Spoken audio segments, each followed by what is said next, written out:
The photograph had been hanging in the same spot above the fireplace for 31 years. Nora Callahan knew every crack in its wooden frame, every faded edge of the image inside it. Her and Daniel on the steps of the church, both of them squinting a little into the June sun, both of them young enough to believe that kind of light lasted forever. She had not taken it down after he left. She told herself it was because the girls still needed to see it, needed to know their father had once stood somewhere smiling. But the truth, the quieter and more honest truth, was that she couldn't bring herself to touch it. Not for a long time. If you're enjoying this story so far, don't forget to hit the like button and subscribe. Drop a comment telling me where in the world you're watching from. I love hearing from you. It was her youngest, Petra, who found the key. Petra was 11 then, all elbows and curiosity, and she had climbed onto the fireplace hearth one Saturday afternoon the way children do when they are bored and the world has not yet taught them to stay still. She reached up and pulled the frame from the wall to look at the back of it, the way children also do just to see, just because no one had told her not to. The frame was heavier than she expected and she nearly dropped it, and when she set it down on the carpet, a small object slid from behind the backing paper and landed near her knee. She picked it up and held it to the window. It was a key, old-looking, with a barrel shaft gone dark from age and a head shaped like a clover leaf, 3 rounded loops of iron soldered together. Someone had wrapped a strip of brown tape around the neck of it, and written on that tape in very small letters Daniel's handwriting. She recognized it even before she thought to question why it was there were 5 numbers. Just 5 numbers. Nothing else. No note. No name. No explanation for why her father, who had walked out of their lives on a Tuesday morning with a duffel bag and a silence so complete it had its own weight, had thought to hide a key behind their wedding photograph before he went. Nora was in the kitchen when Petra brought it to her, holding it flat on both palms like an offering. "Mama, I found this." Nora looked at it for a long time without speaking. She recognized the handwriting on the tape too. The leaving had not been loud. That was the part people never understood when she tried to explain it. Years later, to her sister or to the women at the church group who nodded with careful faces and said things like, "At least you found out now, and you're stronger than you think." The leaving had not been a fight. There had been no throwing of dishes, no final accusation, no door slammed hard enough to shake the windows. Daniel Callahan had simply stopped being there. He was present at dinner on a Monday and gone before breakfast on a Tuesday, and the note on the kitchen counter said only that he was sorry and that he loved the girls and that she should not try to find him because there was nothing to find. She had stood at the counter reading those 3 sentences for so long that her coffee went cold. She had been 34 years old. Cora was 9. Petra was not yet born.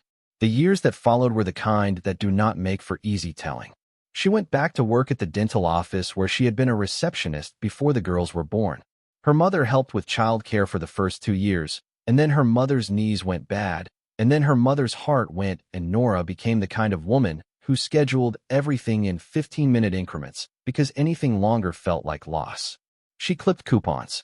She refinanced the house twice. She learned to do her own plumbing repairs from library books because a plumber cost what she made in a day and a half. She raised 2 daughters who were by almost any measure remarkable, which she credited entirely to them and not at all to herself, though everyone who knew her disagreed. Daniel sent money for the first 4 years. Not enough, but something. Then the checks stopped and the return address on the envelopes changed, and then there were no more envelopes at all. A lawyer sent papers when Petra was 3.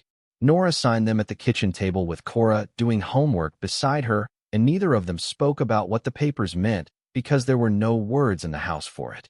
What there was instead, what Nora built in the silence that Daniel left behind, was routine.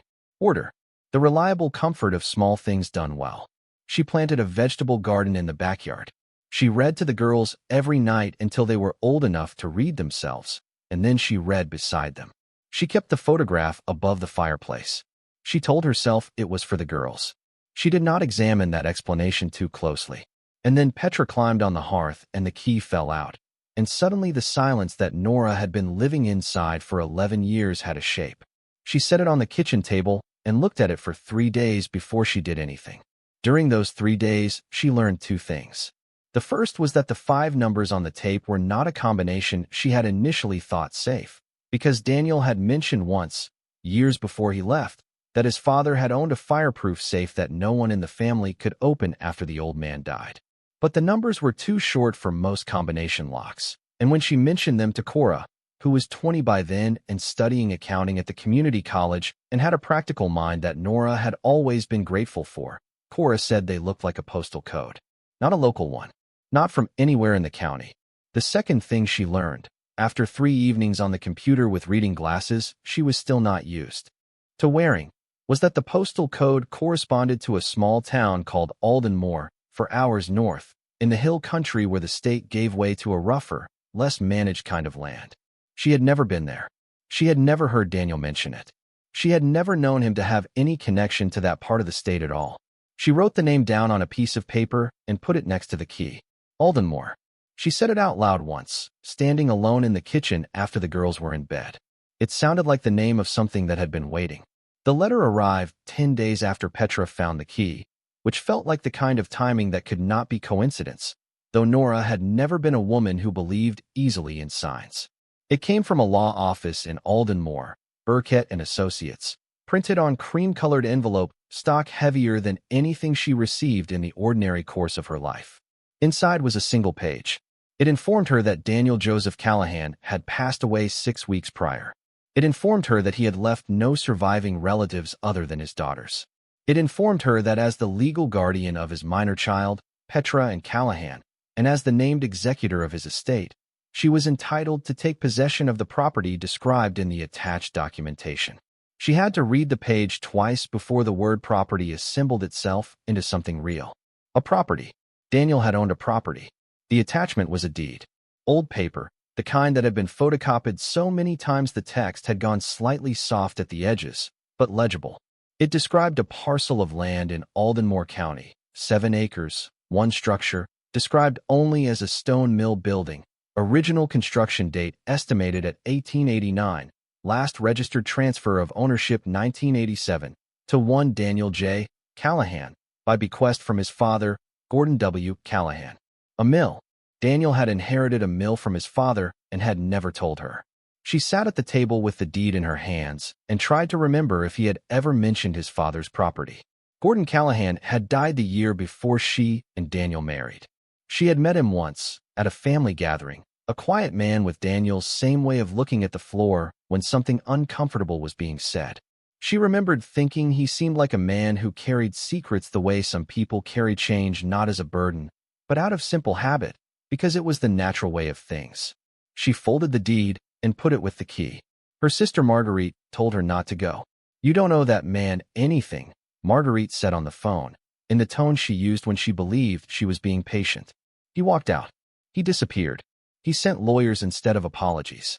Whatever he left up there in the middle of nowhere is probably a liability. Some crumbling wreck they'll want you to pay taxes on. Let them have it. Sign it over. You've got enough. Nora was quiet for a moment. "I know," she said. But she went. She went alone, because Cora had finals, and because she did not want Petra to see whatever was up there before she had a chance to understand it herself. She drove the 4 hours on a Saturday in March, the sky the color of old pewter, the hills on either side of the highway still brown and bare from winter, the landscape not unbeautiful but stark, the kind of country that made you feel the smallness of everything temporary. She had the address from the deed and the key on the passenger seat and a thermos of coffee and a feeling she could not name, somewhere between dread and something older than dread, something closer to recognition. Aldenmoor was smaller than she expected. A main street with a hardware store and a diner and a post office with a flag that needed replacing. Houses set back from roads, wood-sided, practical. A water tower. A grain elevator. The kind of town that had been somewhere before highways made everywhere easy to reach, and had since retreated into itself, not dead, but quieter than it once was. She stopped at the diner for directions. The woman behind the counter, middle-aged and efficient, looked at the address on the deed, and her expression shifted in a way that was hard to read. Something cautious came into her face, or maybe careful. "The old Callahan mill," the woman said. "You family?" "His daughter's mother," Nora said. The woman nodded slowly. "Up Route 9, past the county line marker. Left at the dead birch that got struck by lightning. You'll see the gap in the fence. The lane's not marked." She paused. "It's been a long time since anyone went out there." "How long?" The woman thought about it. 15 years. Maybe more. Nora thanked her and left a good tip because she always did, a habit from the years when she had been the one needing tips to matter, and drove out Route 9 through countryside that grew progressively less managed, more itself. The dead birch was unmistakable, a white scar of a tree split down the center with its two halves leaning away from each other like a pair of hands raised in surrender. She turned left. The lane was not much more than wheel ruts in frozen ground, lined by old fencing that had given up pretending to be straight. The trees closed in on both sides. She came through a stand of pines and stopped the car. The mill sat at the edge of a stream that was running hard and dark with snowmelt. It was stone, as the deed had said, 3 stories of fitted fieldstone the color of old moss, with a mill wheel on the near side that had partially collapsed but still held its shape in the skeletal way that old things do when they refuse to go entirely. The roof on the upper floor had failed on one corner, and the windows had been boarded over years ago, the boards themselves now gray and warped. A stone chimney rose from the main structure. Intact, a smaller outbuilding sat behind, timber-framed, its door hanging open at an angle, snow on its threshold that no one had disturbed. She sat in the car for a long time. She thought about Marguerite saying crumbling wreck. She thought about Daniel writing those 5 numbers on a strip of tape and hiding them behind their wedding photograph. She thought about the mill wheel and about the fact that Daniel had known this place existed and had never once in their 12 years together said a single word about it. She got out of the car. The cold hit her immediately, the hill country cold that was different from the city cold she was used to, thicker with quiet. The stream was louder than she expected, the snowmelt running fast over the rocks. She stood on what had once been a path to the mill door, the stones of it still visible under the flattened winter grass, and looked at the building for long enough that she began to see past the decay to the shape underneath it. It had been something, once. You could see that in the quality of the stonework, in the way the walls were set, in the proportions of the windows, not quick construction, not something thrown up to serve a temporary purpose, but built by people who expected it to last. The mill wheel, even collapsed, had been large enough that she could not have stood inside its diameter. The stream channel leading to it had been deliberately cut and shaped. Someone had put real work into this place, real thought, and then it had been closed and left, and the land had spent decades patiently reclaiming it. She tried the door. It was locked. She looked at the key in her hand. The keyhole was old iron, the escutcheon plate around it hand-forged from the look of it, and she almost expected the key not to fit, almost expected that this would be the end of it, a dead end that confirmed Marguerite's practical view of the world. But she put the key in and it turned, stiffly, with the grinding reluctance of a mechanism that had not moved in years, and the door opened. The smell was cold stone and old wood, and something dry she could not immediately identify. She stepped in. The main floor of the mill was a large open space. The machinery at its center, the millstone assembly still in place, though coated in years of dust. The wooden gearing above it had deteriorated badly, some of it fallen, some of it hanging at angles. Light came through gaps in the boards over the windows in thin lines, striping the floor in gray. It was cold inside, not much warmer than outside, but the walls were thick and the cold had a different quality to it, stiller, held. She stood in the middle of the space and turned slowly. She was looking, without quite knowing why, for something that did not belong. She almost missed it. She had turned back toward the door and was about to go outside again, to call Cora and report that she had found a building, when she noticed the floor. The millstone sat on a wooden platform, a circle of planked boards fitted together around the stone housing. Most of the boards were the same gray as everything else in the room, but 3 of them, in the far quadrant of the platform, were slightly different. Darker, newer. Not new exactly, but less aged than their neighbors by what she estimated was a matter of several decades at least. She walked over and crouched down. The boards had been replaced. She could see it clearly now, up close, the way the grain pattern broke from the surrounding planks, the way the wood color did not quite match, the way the gaps between the boards were fractionally tighter, cut with more precision than the rough-fitted originals.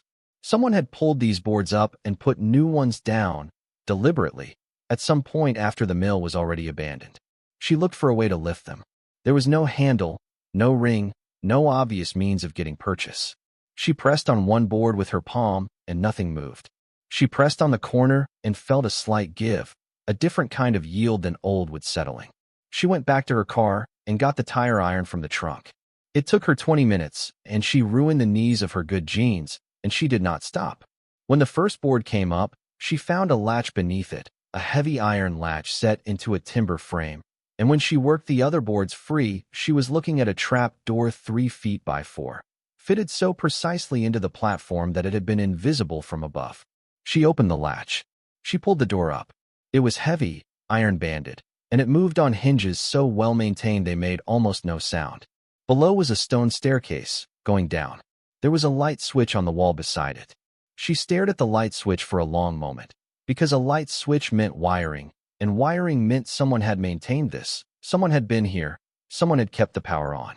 She flipped the switch. Light came on below. She went down. If you're hooked on this story, make sure to subscribe and turn on notifications so you never miss an upload. Your support means everything and helps me bring you more emotional stories like this one. The stairs were stone, narrow, going down perhaps 12 or 15 feet into the bedrock beneath the mill. At the bottom was a single door, wood and iron, and she could feel, even before she opened it, that the air on the other side of it was different. Controlled. Steady. The faint hum of a climate system, barely audible, the kind of sound you only notice when everything else is quiet. The door opened outward. She stepped through. The room was not large, perhaps 30 feet by 20, but what it contained made the size of it irrelevant.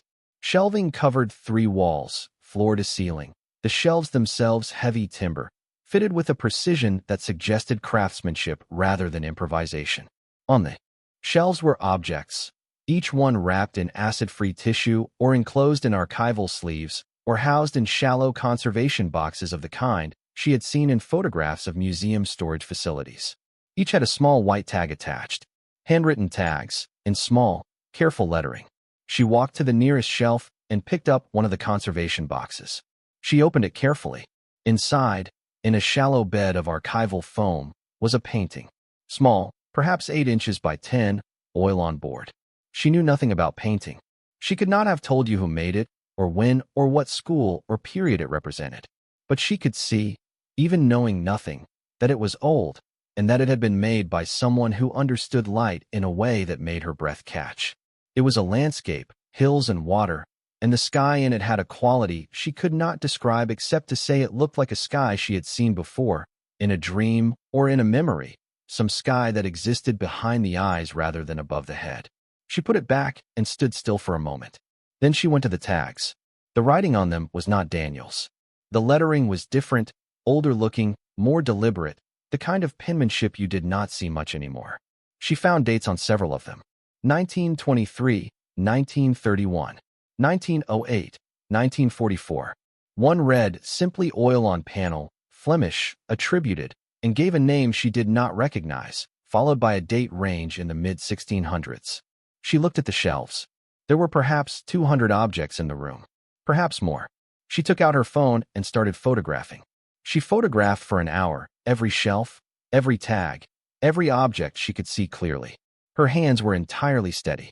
She noticed this and found it strange, that her hands were steady when the rest of her felt like it was sitting on a fault line. When she came back up the stairs, she sat on the millstone platform for a long time. The trap door opened beside her, the light from below washing up through it in a pale rectangle. The mill wheel outside made a low sound in the wind. The stream ran on. She thought about Daniel. She thought about the way he had been toward the end of their marriage, not unhappy exactly, but distant, as though part of him was always in another room.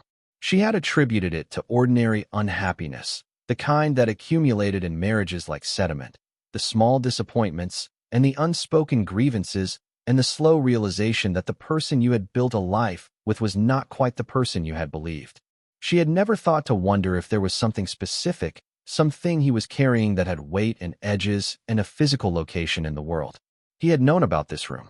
He had inherited it from his father and never said a word, not in 12 years of marriage, not in the separation, not in whatever years came after. He had left a key behind a photograph, and he had taped 5 numbers to it, and then he had died in a town 4 hours away without explaining any of it. She did not know whether to be angry or grateful or simply sad, and in the end she was all 3 at once, which was an uncomfortable combination. She drove back through Aldenmoor, and stopped at the diner again. The same woman was behind the counter. She looked at Nora's expression and poured a cup of coffee without being asked. Was it bad? The woman asked. Nora wrapped both hands around the cup. It was not what I expected. What were you expecting? Honestly, she said. I don't know what I was expecting. The woman leaned against the counter. The Callahans kept to themselves. Gordon especially. He came in for supplies, had a drink at the bar on Friday evenings now and then, but he didn't talk much about his business. I do remember, she paused, thinking I do remember when he died. People said he'd spent his whole life collecting things. Old things. Nobody knew quite what. He never showed anyone. She looked at Nora. I suppose now you know. Nora thought about the shelves, about the Flemish painting and the tags and handwriting that was not Daniel's and not Gordon's either. Not that she had ever seen Gordon's handwriting. I suppose I do, she said. Back in the city, she put the photographs on her laptop and sat with them in her kitchen that evening, the girls asleep, the house quiet. She zoomed in on the tags, reading what she could. She did not know how to evaluate what she was looking at. She knew almost nothing about art, about antiques, about markets or provenance or the mechanisms by which old things acquired monetary value. What she knew was that the room had been carefully built, had been continuously maintained, had been stocked with objects someone thought important enough to preserve in controlled conditions. She knew that Gordon Callahan had been adding to it since at least 1908, based on the dates, which meant the collection had begun long before Gordon was born, which meant someone before him had started it. She knew that the mill had been set up not as a business, but as a container, a purpose-built hiding place in an old stone building in hill country 4 hours from anywhere people paid attention to. She thought about what that kind of commitment looked like over time. Not a year, not a decade. A life. Multiple lives. The patience of it was staggering. She called Cora the next morning. I need you to help me find someone, she said. An expert. Art history, maybe. Or antiques. Someone who would know what they're looking at if I showed them photographs. Cora was quiet for a moment. What did you find? Nora looked at the screen. I'm not sure yet. That's what I need to find out. There was a professor at the university, a woman named Dr. Helen Marsh, who had published extensively on private collections and provenance research, whose name came up on 3 different art history faculty pages when Cora searched. She had an office hour on Thursday afternoons. Cora sent an email explaining that her mother had inherited a property and found what appeared to be a collection of unknown origin and would welcome any guidance. Dr. Marsh replied within an hour. She wanted to see the photographs immediately. She met Nora in her office Thursday afternoon, a small room lined with books and stacked with papers in the organized chaos of someone whose mind runs faster than their filing. She was in her 60s, compact and direct, with reading glasses on a chain and the manner of someone who had spent a lifetime not wasting time on pleasantries when interesting things were available to discuss instead. She looked at the photographs on Nora's phone for a long time without speaking. Then she looked up. Tell me everything. Where the property is, how old the structure is, and how long you believe the room has been in use. Nora told her everything she knew, which was not much. Dr. Marsh listened without interrupting. At the end, she said, I want to come with you. I want to see it in person. I can bring a colleague who specializes in material analysis if you'll allow it. Nora looked at her. Can you tell me what you think it is? From the photographs? Dr. Marsh was quiet for a moment in the careful way of someone choosing words precisely.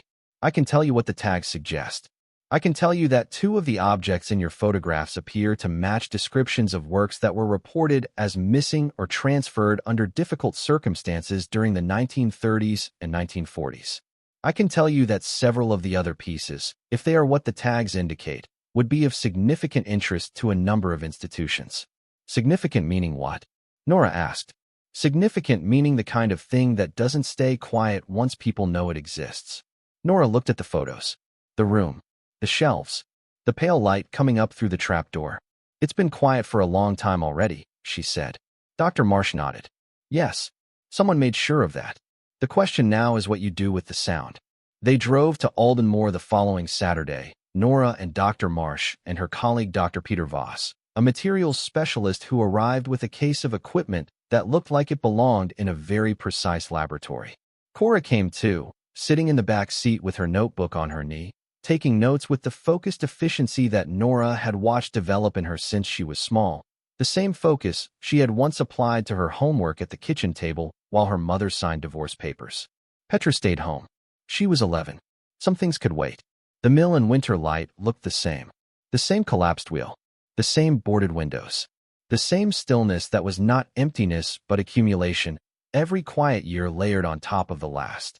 Dr. Marsh went through the door and stopped at the bottom of the stairs the way Nora had stopped the week before.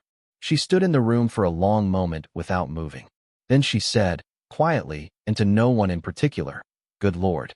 Dr. Voss set down his case and began removing instruments. He moved between the shelves with the methodical efficiency of someone who has spent a career working in fragile spaces, touching nothing he did not need to touch, his instruments hovering over surfaces and registering information that he noted in a small book with a mechanical pencil. Dr. Marsh read every tag. She photographed every tag. She compared the tags to something on her laptop, a database, Nora assumed, of some kind. Twice she made a sound, not a word exactly, more of a breath that contained information. Once she stopped completely and stood for several seconds with her hand near her face, not touching it, simply hovering, which Nora came to understand was what Dr. Marsh did when she was encountering something she was not quite prepared to encounter. After 4 hours, they came back upstairs and sat in the car with the heater running. Dr. Voss spoke first. "The environmental conditions down there are remarkable. Stable humidity, temperature controlled, excellent air circulation. Someone installed a proper HVAC system at some point, reasonably recently. 20 years ago, possibly 30. It's been maintained." "Daniel," Nora said quietly. "Or Gordon before him," Dr. Marsh said. Her voice was careful. "Nora, I want to be precise with you, and I also want to be honest with you that some of what I'm about to say is preliminary. That proper verification will take time and resources and will need to involve specialists with expertise beyond mine and Peter's. Do you understand that?" "Yes. Based on the tags, the physical characteristics of the objects, and some of the provenance notations that I could partially read," she paused. "Based on all of that, what is in that room is a collection that appears to have been assembled over at least 3 generations, possibly 4. The earliest pieces, based on material analysis and the dating on the tags, appear to originate in late 19th century acquisitions, mostly European. The collection expanded significantly in the 1930s, which, as she chose her words, which is a historically complex period for art and object movement in Europe. Nora looked at her. "What does that mean?" "It means that some of what is in that room may have been acquired during a period when acquisition meant something different than it does in ordinary circumstances. Some of it may have entirely legitimate provenance. Some of it may require very careful research to establish a clear chain of ownership. This is not unusual for collections of this age and this character, but it is something you will need to address, and you will need legal guidance, and you will need to be prepared for a process that is neither fast nor simple." She met Nora's eyes directly. "What is not preliminary, and what I can say with a high degree of confidence, is that the monetary value of what is in that room is very large. I don't want to give you a number because a proper appraisal is a formal process, and any number I gave you now would be inadequate and possibly misleading. But I will tell you that there are several pieces in that collection that, individually, would be significant acquisitions for any major museum in the country." Nora stared at the mill through the windshield. The stone, the wheel, the dead winter grass. She thought about Daniel hiding a key behind a photograph. She thought about why a man who had known about this room since before she met him had never told her, had walked out of their life and left nothing behind except that key taped to a strip of brown tape with 5 numbers that led to a postal code in the hill country. She thought about what it meant to carry a secret that size, whether it felt like treasure or like weight. She thought it probably felt like both. "What do I need to do?" she asked. Dr. Marsh pulled out a card. "Start here. Then call an attorney who specializes in estate law and cultural property. Then call me, because I want to be part of whatever comes next." Nora took the card. The stream ran on behind the mill. The sky had gone the color of iron over the hills. She had driven up here expecting very little and had found something she did not have a category for yet. Not a solution. Not a rescue. Not the end of anything. What she had found was a question that Daniel had been living with his entire life and had left to her without explanation. The way he had left everything.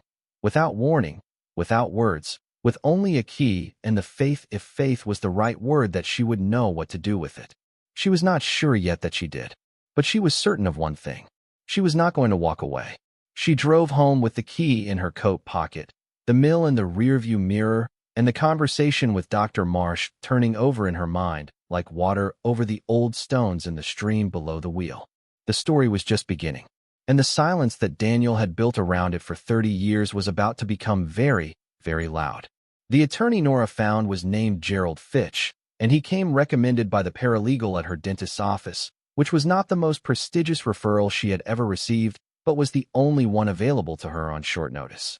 He was 60, wore a bow tie, and had the kind of steady, unhurried manner that she associated with men who had spent decades watching other people's emergencies without catching the panic themselves.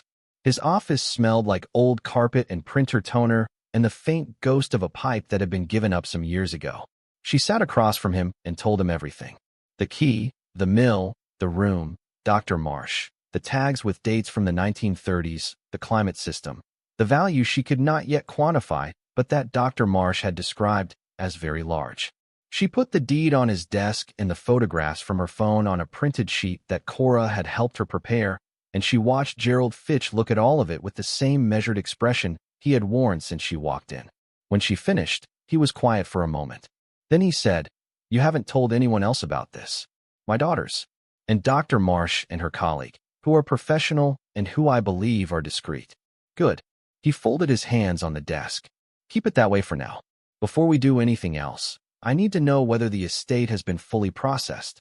Was there a formal probate?" "The letter from the Aldenmoor law office," she said, and handed it over.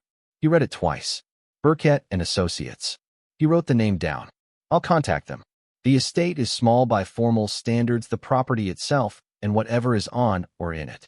The collection, if it is what Dr. Marsh believes, may not have been declared as an estate asset at all, which creates a particular kind of problem. Or a particular kind of opportunity, depending on how you look at it." "What kind of problem?" "If Daniel never formally declared ownership of the collection, then its legal status is ambiguous. He inherited the property from his father. The property contains the collection. Whether the collection transfers with the property or stands separately is a question that will need answering. And if Gordon Callahan never declared it either, the question goes back further." "How far back?" He looked at the photographs again. "As far as the Providence takes us." She drove home in the early dark, the city lights reflecting off wet pavement, and sat in the driveway for a few minutes before going inside. The girls were at the kitchen table, Cora with her textbooks, Petra with a library book that she was reading with the intensity of someone who had not yet learned that books were supposed to be a leisure activity. They both looked up when she came in. "Well?" Cora said. "We need to be careful," Nora said. "And quiet. And patient." Petra put her book down. "Is it treasure?" Nora hung her coat on the hook by the door. She thought about the room under the mill, the shelves, the tissue-wrapped objects, the tags in old handwriting, the smell of controlled air in a stone room where no one had been in years. "It might be," she said, "but treasure is complicated." Petra considered this with the seriousness of someone for whom complication was an acceptable condition. "Okay," she said, and went back to her book. The call came 8 days later. It came from a man named Warren Collis, and it came to her cell phone, which she had not given to anyone connected with the Aldenmoor situation, which meant he had found it by other means. He introduced himself as a representative of a private estate management firm based out of the city, and his voice had the particular smoothness of someone who had practiced being unthreatening for so long it had become genuine.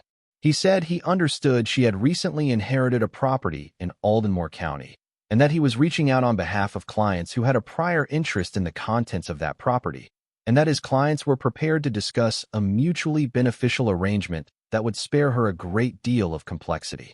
She stood in the kitchen listening to him and looked at the window over the sink where the light was coming in at the angle it always came in at 4 in the afternoon, the angle that used to mean Daniel would be home in an hour. "Who are your clients?" she asked. "That's not information I'm at liberty to share at this stage," he said. "But I can tell you that their interest predates your husband's ownership of the property." "My late former husband," she said. "Of course." He let a brief pause communicate sympathy. "My clients believe there may be some items in the collection that are, let's say, more appropriately theirs than the estate's. They're not looking for conflict. They simply want to open a conversation." She asked for his number. She wrote it down. She told him she would have her attorney contact him. After she hung up, she called Gerald Fitch and read him the number from the paper. Fitch was quiet for a moment. How did he get your cell? I don't know. That's not a casual inquiry, Nora. That's someone who has already done research and is positioning early. He paused. Don't meet with him. Don't take any further calls. Let me handle it. Who do you think they are? I don't know yet. But people who describe their interest as predating ownership and who won't name themselves are either very sophisticated or very motivated or both. He let that sit. Tell Dr. Marsh to be careful about who she talks to. She had already thought of that. She called Dr. Marsh that evening. Dr. Marsh was unsurprised. This happens, she said, when word gets out about a significant find. And word gets out faster than people expect, even when you think you've been careful. She paused. Have you made any progress on the provenance research? Not yet. Gerald is still working through the estate. Helen. Dr. Marsh had told her to use her first name after the second conversation. Helen said, I want to share something with you that I've been sitting with since Aldenmoor. One of the pieces in that room, the small oil panel in the third box on the left-hand shelf, matches very closely a description in a restitution database I consult regularly. A painting reported missing by a family in Vienna in 1938. The report was filed by a surviving daughter in 1951. She is long dead, but her grandson has been looking for it for 20 years. Nora sat with that. What does that mean for me? It means your road is going to have forks in it. And some of those forks are moral, not legal. She was quiet for a moment.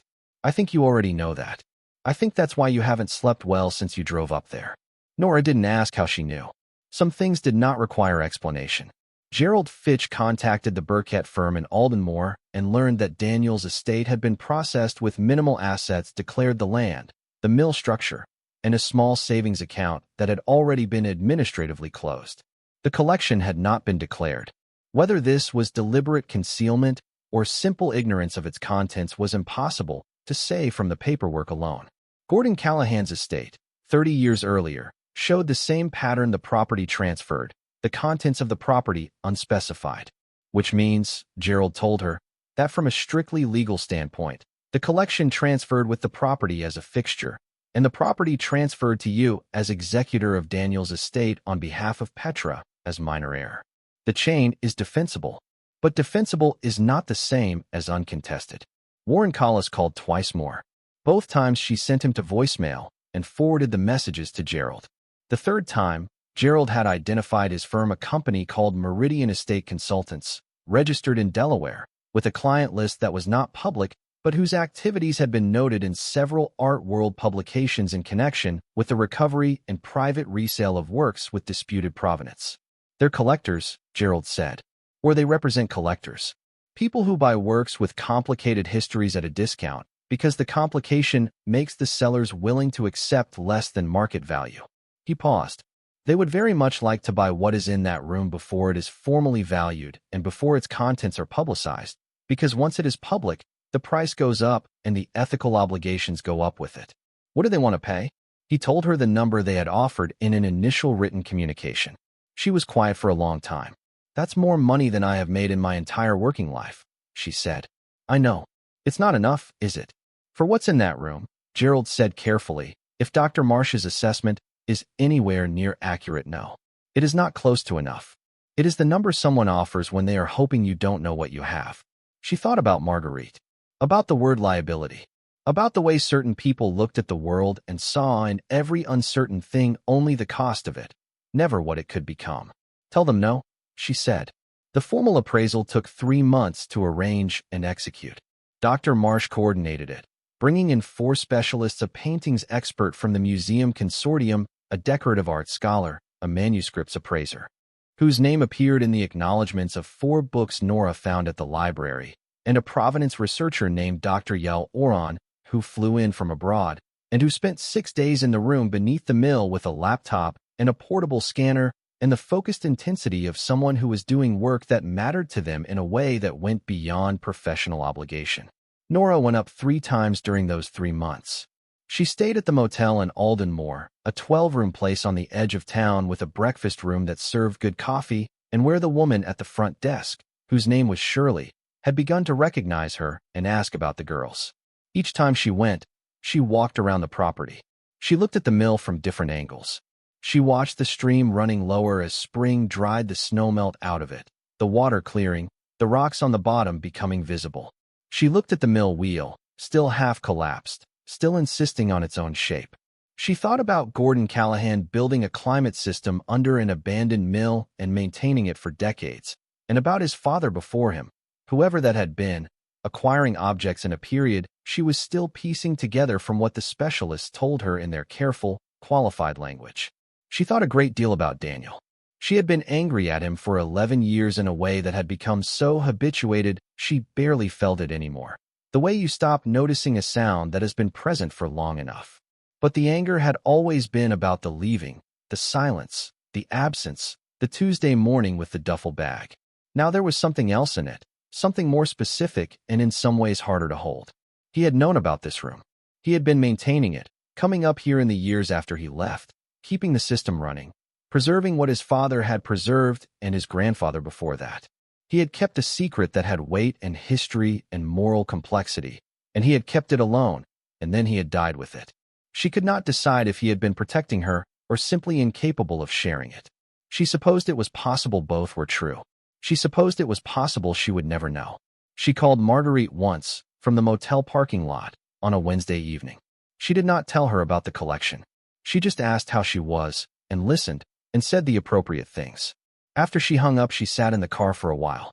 The woman at the diner, whose name she had learned was Paula, had started putting a slice of pie on the counter when Nora came in, unprompted. Apple, which she did not especially prefer, but she ate it anyway because the gesture was kind, and she had learned that kindness deserved to be accepted even when it didn't match exactly what you needed. One evening, sitting at the counter with the pie and the coffee, Paula said, "You're spending a lot of time up here. I have business at the property." Paula nodded. "The mill. I heard something was happening out there." Nora looked at her. "What did you hear?" "Just that people were coming and going." She shrugged. "Small town." She looked at Nora. "Gordon Callahan used to come in here, you know. After his wife died. Ate breakfast on Tuesday mornings for probably 15 years. She was quiet for a moment. He never talked much. But one time, it was winter, bad storm coming.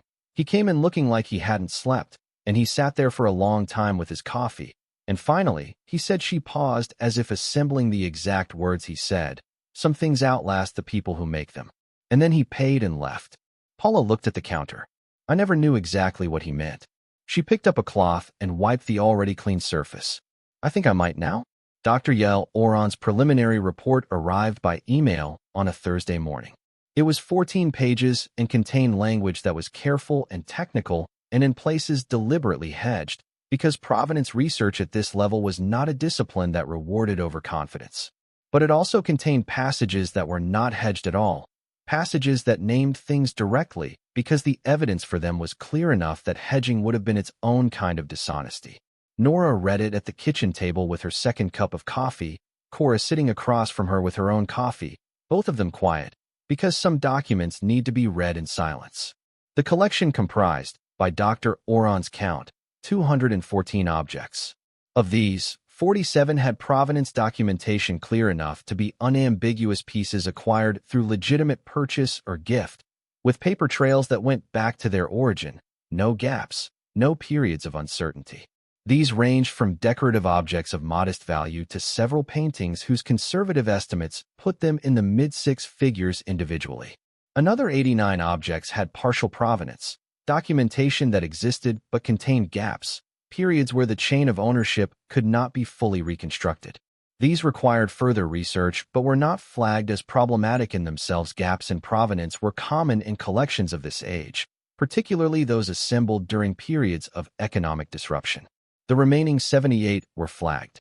Flagged did not mean stolen, Dr. Oron was careful to specify. It meant that the period of their acquisition, primarily the late 1930s and early 1940s, coincided with significant forced movement of privately held art and objects across Europe, and that the documentation for these pieces was either absent, incomplete, or contained inconsistencies that warranted serious investigation. 411 of the 78, Dr. Oron had found what she described as credible matches in restitution databases, meaning there were families or their descendants who had been searching for works matching these descriptions. 11 families. 11 pieces that might belong somewhere else.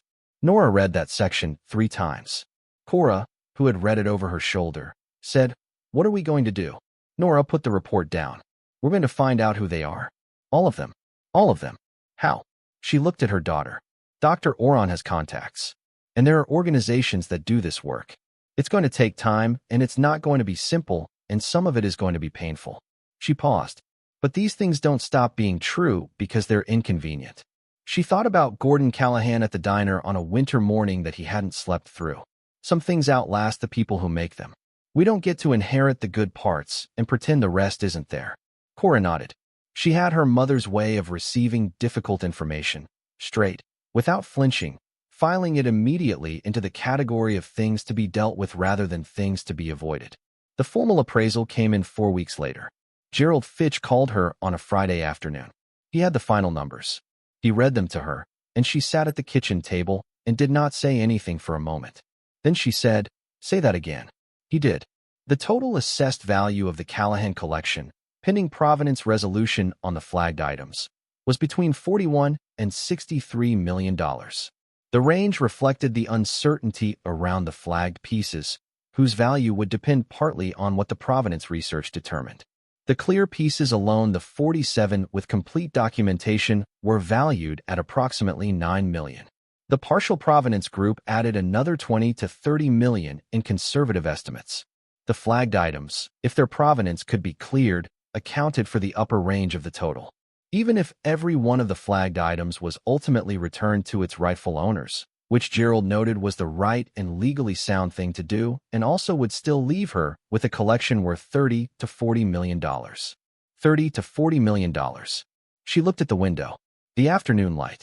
The neighbor's maple tree, new leaves on it, small and pale green, the particular color of spring before it becomes summer. She thought about the tire iron and the ruined jeans and the 20 minutes on her knees prying up boards. She thought about driving up Route 9 expecting nothing. She thought about Marguerite's voice on the phone saying let them have it, and about how close she had come, not very close, in truth, but some small part of her had listened for a moment. How close she had come to doing exactly that. She thought about Daniel, about what it had cost him to carry this, or what he had told himself about the cost, or whether he had simply stopped feeling it over the years the way she had stopped feeling the anger, through sheer duration. She thought about Petra, who was 11 and had found the key, who had held it out on both palms and said, "Mama, I found this," with no idea what she was handing over. "Gerald," she said, "I want to do this right. I know you do. I want to work with Dr. Oron on the restitution cases. All of them. I want to find the families. That will reduce the ultimate value of what you retain. I know what it will do." He was quiet for a moment in the way she had come to recognize as Gerald being professionally careful about not expressing personal approval, because that was not his role. Then he said, "I'll set up a meeting with Dr. Oron for next week." "There's something else," she said. He waited. "Warren Collis and his clients. They're going to find out about the appraisal number eventually. Things like this don't stay quiet." "No, they don't." "What happens when they come back?" Gerald's voice was measured. "They will come back. And when they do, the conversation will be different, because they will know we know what we have. At that point, their leverage is essentially gone. Their interest in secrecy works against them now." She heard him shift in his chair. "I should tell you, there's one more element to this. I've been doing some digging on Meridian Estate Consultants. Their client list isn't public, but one name keeps surfacing in connection with their activities over the past decade. A collector based in Europe who has been buying works with disputed provenance through intermediary firms for 30 years. She waited. "His name is Anton Vell. He is very wealthy, very well connected, and has spent a great deal of that time and money trying to acquire pieces that other people believe should be returned to their original owners. He is not someone who accepts being told no gracefully." "What does that mean for me?" "It means," Gerald said, "be careful. It means this is no longer simply an estate matter. It means there are people with significant resources who want what is in that room badly enough to have found your cell phone number before you even knew what you had." She looked at the window again. The maple, the late light. "How bad can it get?" she asked. He was honest with her. "It can get quite bad. Public disputes, legal challenges to the ownership chain, pressure on Dr. Marsh and Dr. Oron professionally. People like Vell have legal teams and media contacts and patience." He paused. but so do the organizations that support restitution work. And so, increasingly, do you. She had not thought of herself as someone who had resources. Even now, knowing what the room contained, the habit of not having was still the operating assumption in her body, in the way she checked prices before she put things in a cart and calculated hours of work against cost. Before she spent anything, it would take time to catch up. Still, she said, I'm not selling to them. Good, Gerald said. Don't.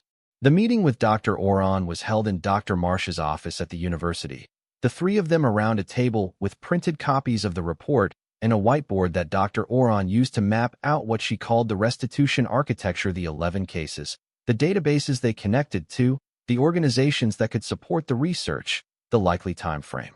Dr. Oron was younger than Nora had expected, mid-40s, with the kind of face that absorbed information without letting it show what it was doing with it. She had done this work for 20 years. She had a directness about her that Nora found steadying, the directness of someone who spent their days navigating extremely difficult conversations and had learned that honesty, even when hard, was less cruel than the alternatives. The Vienna case is the clearest, Dr. Oron said. The Feldman family. The piece in the third box matches a small panel painting that was documented in a 1937 household inventory, then listed in a Gestapo seizure record from 1938. The family fled that year. The father did not survive. The mother and 3 children made it to England. One daughter lived until 1989. Her grandson, a man named Thomas Feldman, has been registered with the restitution database for 19 years. Nora looked at the printed photograph of the painting, the landscape with the hills and the sky that looked like something from a dream. Does he know it might have been found? Not yet. Dr. Oron met her eyes. That conversation belongs to you, if you want it. You can go through the formal channels, which is slower but more structured, or you can reach out directly, with the formal process running in parallel. Which would you do? She considered. I would write to him first, so that he hears it from a person, not from paperwork. Nora took the paper with his contact information on it, and folded it carefully and put it in her coat pocket. That night she sat at the kitchen table with a blank piece of paper and tried to write the letter. She wrote it 7 times and threw away 6 versions. The 7th she read aloud to herself, quietly, in the empty kitchen. It said, My name is Nora Callahan. I am writing to you because I believe I have found something that may belong to your family, and I want you to know it before anything else happens, because I think that matters. She sealed it and stamped it and put it by the door to mail in the morning. Then she sat for a while longer.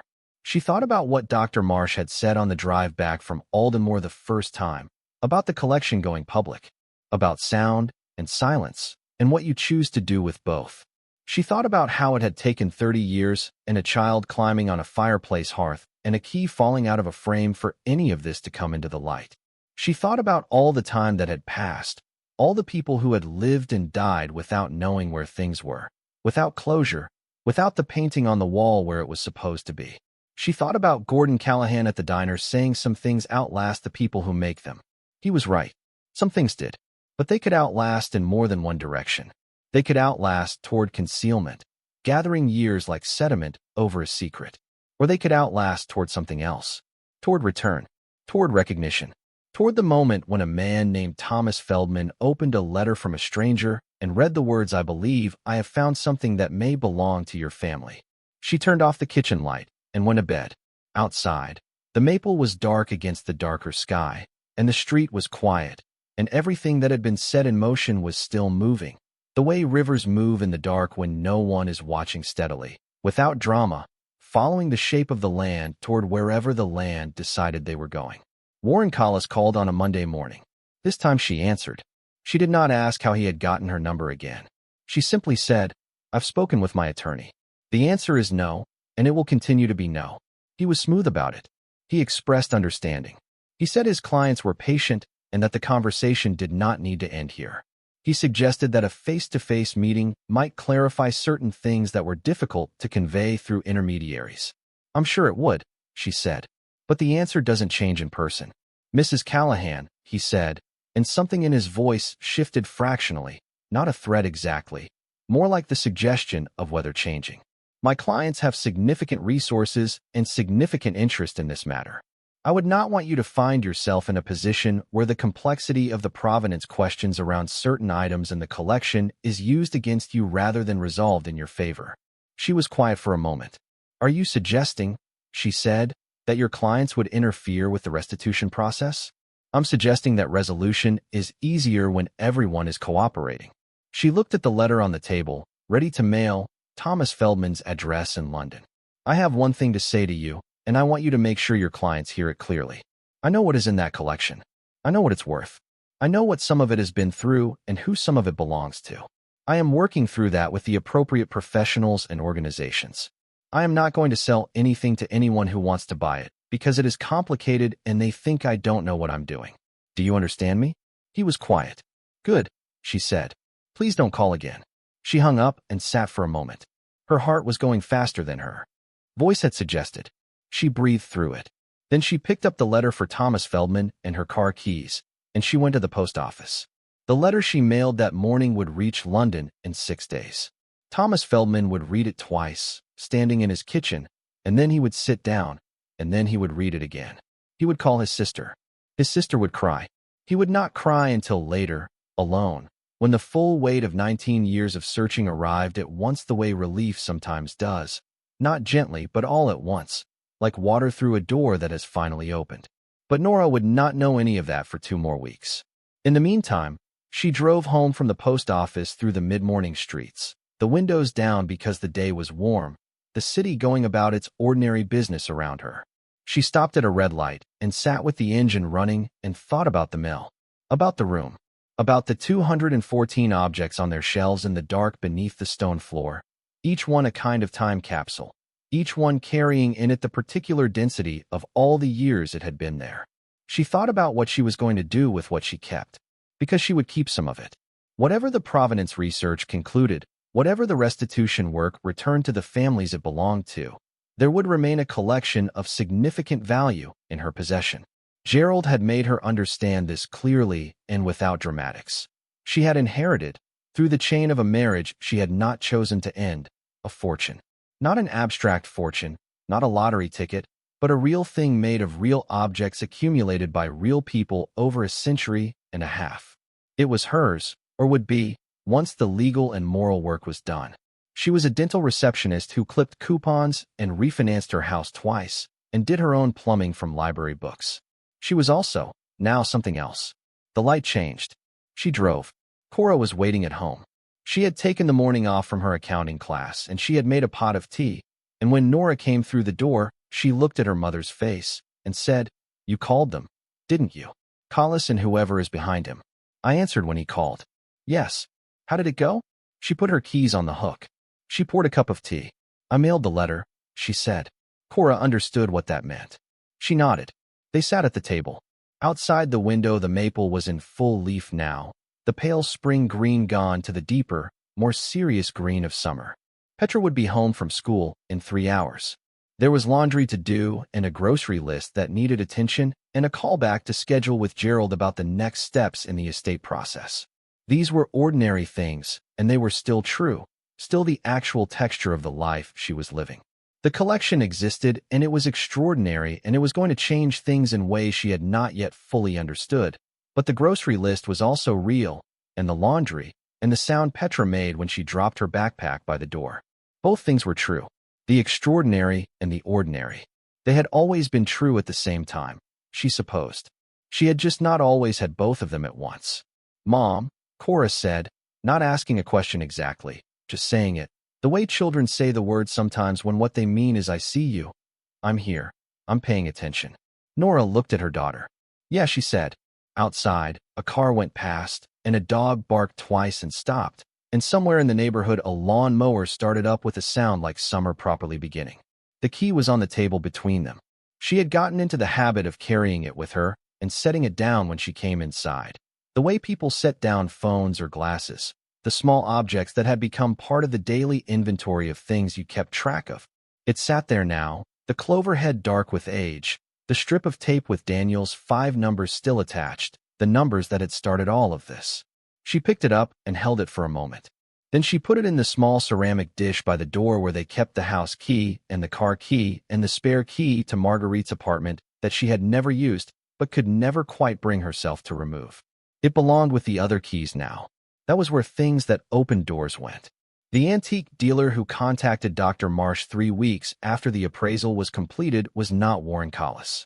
He was not representing Meridian Estate Consultants or Anton Vell or anyone Nora had yet encountered. He was a small man named Ridley, semi-retired, who had a shop in the city dealing in decorative arts, and who had seen Dr. Marsh's name in an academic journal article about private collection provenance research, and had put 2 and 2 together with the kind of intuition that came from 40 years in a field where objects and their histories moved through the world in patterns that, if you watched long enough, became recognizable. He did not want to buy anything. He wanted to tell her something. He came to Dr. Marsh's office on a Thursday, wearing a jacket that had been expensive a long time ago, and carrying a leather folio that he set on the table and opened carefully. Inside were photocopies, old documents, letters in German with handwritten translations clipped to them, shipping manifests, a set of photographs he handled with the kind of attention that made clear they were the kind of photographs that had been through a great deal. "I knew Gordon Callahan," he said. "Not well, but I knew of him. We were in the same world for a time, in the 60s and 70s when I was just starting out." He paused. He had a reputation. Not a bad one. Not exactly, but a complicated one. "What kind of reputation?" Nora asked. Ridley looked at his hands. He was a man who acquired things. Good eye, genuine knowledge, patient. But he also, and I want to be careful here, because some of what I know is third-hand and the rest of it is a long time ago, he was also a man who sometimes asked fewer questions than he should have. He looked at her. About how things had come to be available. In a certain period. The 1930s and 1940s, Dr. Marsh said. Partly that. And the period just after the war, when a great deal of material was moving again, when lines of ownership were very blurred and the appetite for asking questions about them was not universal. He opened the folio further. "I'm telling you this not to condemn him. I'm telling you because I think you need to understand what you have, not just the monetary value of it, but the history of it. What it cost people, that it ended up where it ended up." Nora looked at the documents in the folio. The German letters. The shipping manifests. "Is any of this relevant to the pieces Dr. Oron has already flagged? Some of it may be. Some of it may open new flags." He met her eyes. "I'm sorry. I know that is not what you wanted to hear." She looked at the table. She thought about the 30 to 40 million figure Gerald had given her. She thought about how that number had a shape to it, a weight, a gravitational pull. She thought about how easy it would be to accept the appraisal as it stood, to work through the 11 identified cases and consider that sufficient, to tell herself she had done her part. She thought about the woman in Vienna in 1938 and the daughter who had lived until 1989 and the grandson who had been registered in the database for 19 years. She thought about Petra holding the key on both palms and not knowing what it was. "Mr. Ridley," she said, "will you work with Dr. Oron? Share what you have." He seemed to have expected this. He closed the folio and pushed it across the table toward her. "I came here to do exactly that."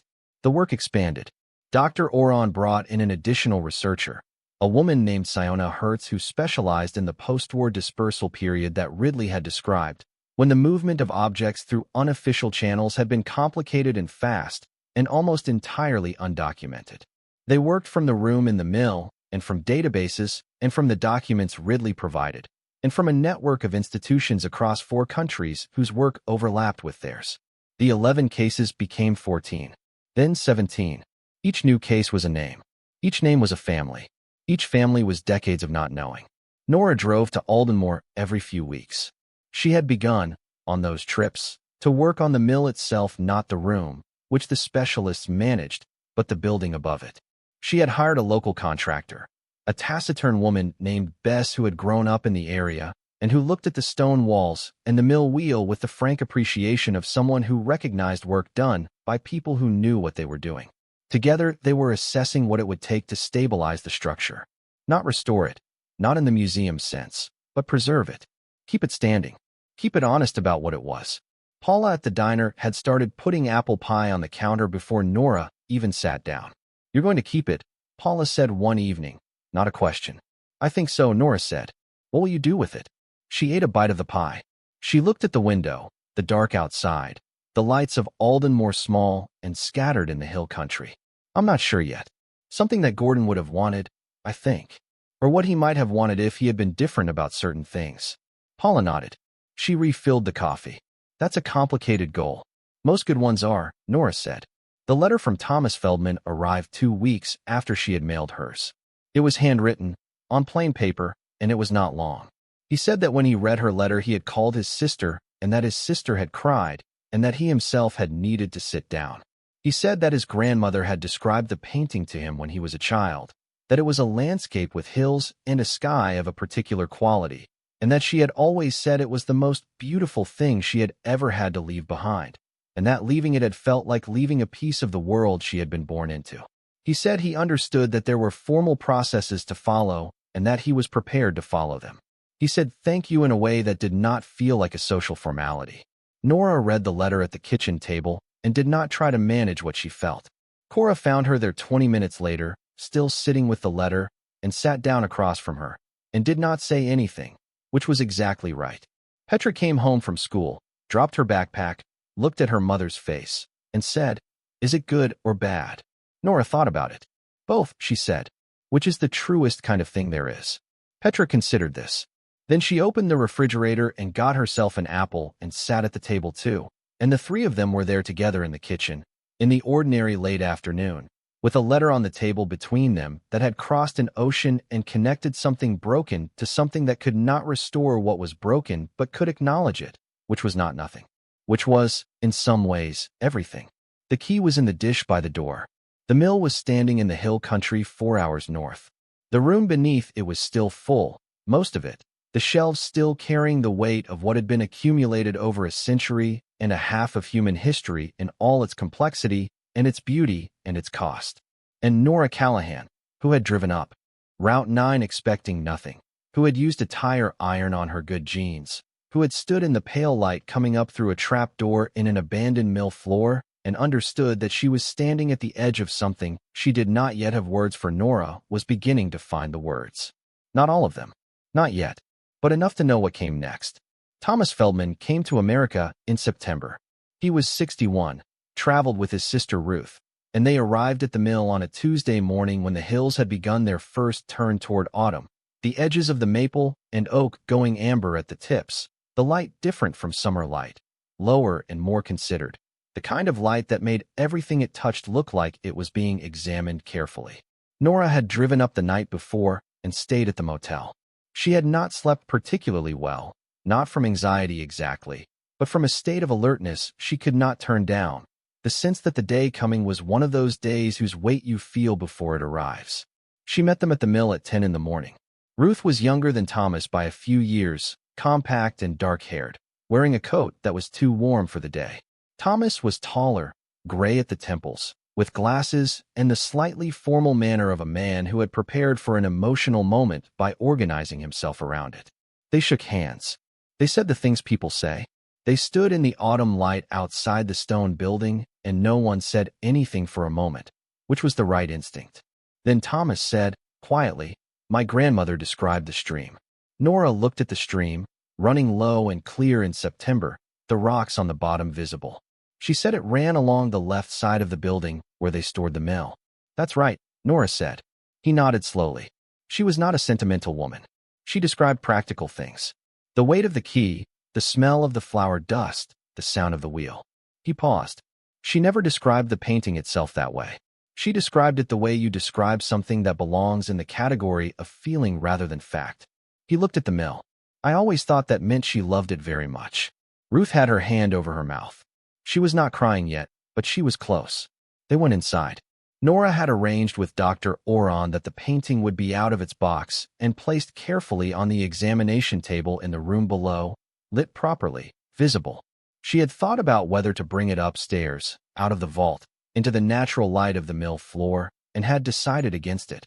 Not because it wasn't allowed, but because it felt like the painting should be met where it was, in the space where it had been kept, in the room that had held it for 86 years. They went down the stairs. Thomas stopped at the bottom. He looked at the painting on the table, and he did not move for a long time. Ruth made a sound that was not a word. Nora stood back, near the stairs, because this was not her moment. This was a moment that belonged to people she had never met, to a woman who had died in 1989 without knowing, to a grandfather who had not survived 1938, to a family's particular experience of loss that she had no claim on and no right to occupy. She stood back and let it be what it was. After a while, Thomas said, still not turning, she was right. It is the sky. Ruth had both hands over her face now. He turned to Nora. His eyes were wet behind the glasses. Thank you, he said. I understand there is a legal process still running, and I understand this is not finished in the formal sense.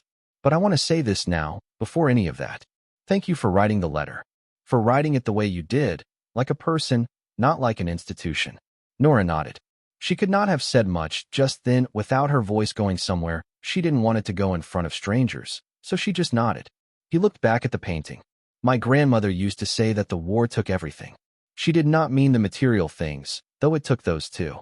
She meant it took the version of the world in which certain things were simply true, that beauty persisted, that what belonged to you stayed yours, that the ground under your feet was reliable. He was quiet. Seeing this, it doesn't give that back. Nothing gives that back. But it says that the thing itself survived. And that is something. They stayed for 2 hours.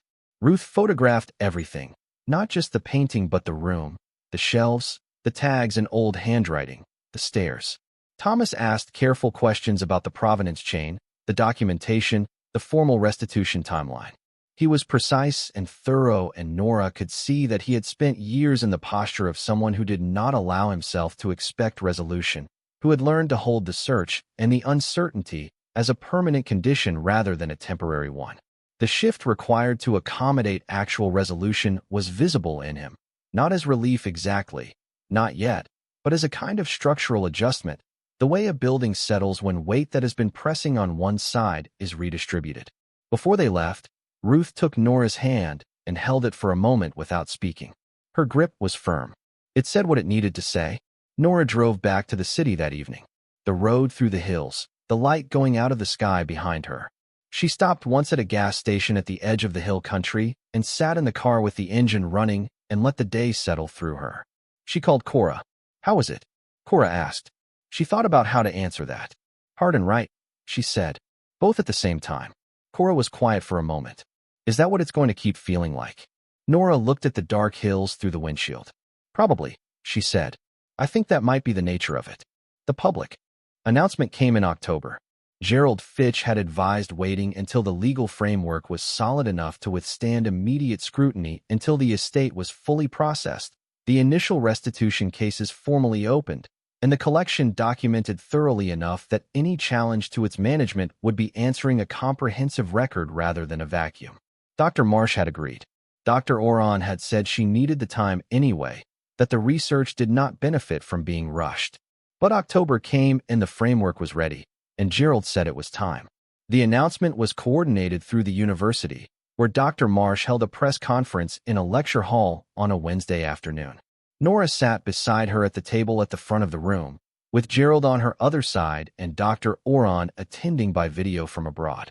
The room was full in a way that Nora had not anticipated. Journalists, yes, but also scholars, museum professionals, representatives from restitution organizations, and people she did not recognize who turned out to be relatives of families whose pieces were among the flagged 17. If you're enjoying this story so far, don't forget to hit the like button and subscribe. Drop a comment telling me where in the world you're watching from. I love hearing from you. Dr. Marsh spoke first, describing the collection in academic terms, its scope, its period, its significance. Her voice had the precise authority of someone who had spent a career preparing to say exactly this kind of thing in exactly this kind of room, and she did it well. Dr. Oron spoke by video about the provenance research, the restitution cases, the organizations involved. She was measured and specific and did not use language that was softer than the reality warranted. Then Nora spoke. She had written and rewritten what she wanted to say many times. In the end, she put the paper down and said it without notes, because the written version kept sounding like a version of herself she did not quite recognize, and what she wanted to say was simple enough that it did not need ornamentation. She said, "My daughter found a key behind a photograph. I drove to a town I had never been to, and I used the key to open a door in a building that belonged to a man who had been gone from my life for 11 years. What I found is what you have heard described today. I am not an art historian. I am not a scholar. I have no credentials relevant to any of this. What I had was a promise I made to myself in a car outside a gas station in the hill country, which was that if something had been kept hidden long enough to have caused ongoing harm, and I had the ability to bring it into the light, then I had the obligation to do that, regardless of how much simpler it would have been to do otherwise. She looked at the room. She looked at the people she didn't know, the family representatives, the ones who had been waiting. The collection is being formally documented and the restitution process is proceeding for every piece where there is a credible claim. I am not going to sell to private buyers who want to acquire complicated things cheaply because complication makes sellers nervous. What remains after the restitution work is complete will be managed with the same intention that I believe the original collector had when he began assembling it, which was that these things should be preserved and accessible, not locked away. How exactly that looks in practice is something we are still working out, and I am learning as I go, which is an uncomfortable position to be in publicly, but is the honest one. She paused. She thought of Thomas Feldman at the bottom of the stairs. The painting on the table. The particular quality of the sky in it. Some things outlast the people who make them, she said. The question is what they outlast toward. I would like what is in that room to outlast toward something worth the wait. The room was quiet for a moment after she stopped speaking. Then the questions started, and they did not stop for a very long time. Anton Vell made his move 12 days later. It came through his legal team, a firm based in London with a New York office, whose letter to Gerald Fitch was long and dense with the particular language of people who have spent years turning aggression into paper. The substance of it was a claim that certain items in the Callahan collection had been acquired by Vell's grandfather through legitimate purchase in the post-war period, and that the provenance research being conducted was biased and procedurally flawed, and that Vell's interest in the collection predated Nora's and constituted a valid prior claim under international cultural property law. Gerald read her the letter over the phone. She listened to the whole thing without interrupting. Then she said, "Is any of it true?" He was quiet for a moment. The claim about his grandfather's purchase, there may be documentation for a transaction. Whether that transaction was legitimate in the way the letter implies is exactly what the provenance research is designed to determine. He paused. What this letter is trying to do is get ahead of that research. Frame the narrative before Dr. Oron's findings are complete. Create the appearance of a competing legitimate claim so that any restitution proceeding has to contend with his position before it can proceed. What does Dr. Oron say? He had already consulted her. She says the documentation for any Vell grandfather purchase, if it exists, will need to go through the same scrutiny as everything else. A bill of sale from the post-war period for an object with a prior forced transfer record does not establish clean provenance. It establishes that someone bought something. The question is what they knew about what they were buying and from whom. So he bought things with troubled histories and is now claiming they are his because he has a receipt. Gerald allowed himself a small dry sound that was close to a laugh. That is a simplified version of what the letter argues, yes. What do? We respond formally. We copy every restitution organization currently involved. We make clear that the proceedings are not going to be interrupted by a private collector who has spent 30 years acquiring works of contested provenance through intermediaries and is now attempting to use legal weight to position himself ahead of the families those works were taken from. She thought about Warren Collis on the phone. The careful voice, the suggestion of patience, the fraction of a shift that was not quite a threat. Do it, she said. And Gerald, make it public. Whatever response we file, make it available. He paused. That will escalate things. Good. Let people see who is on which side of this.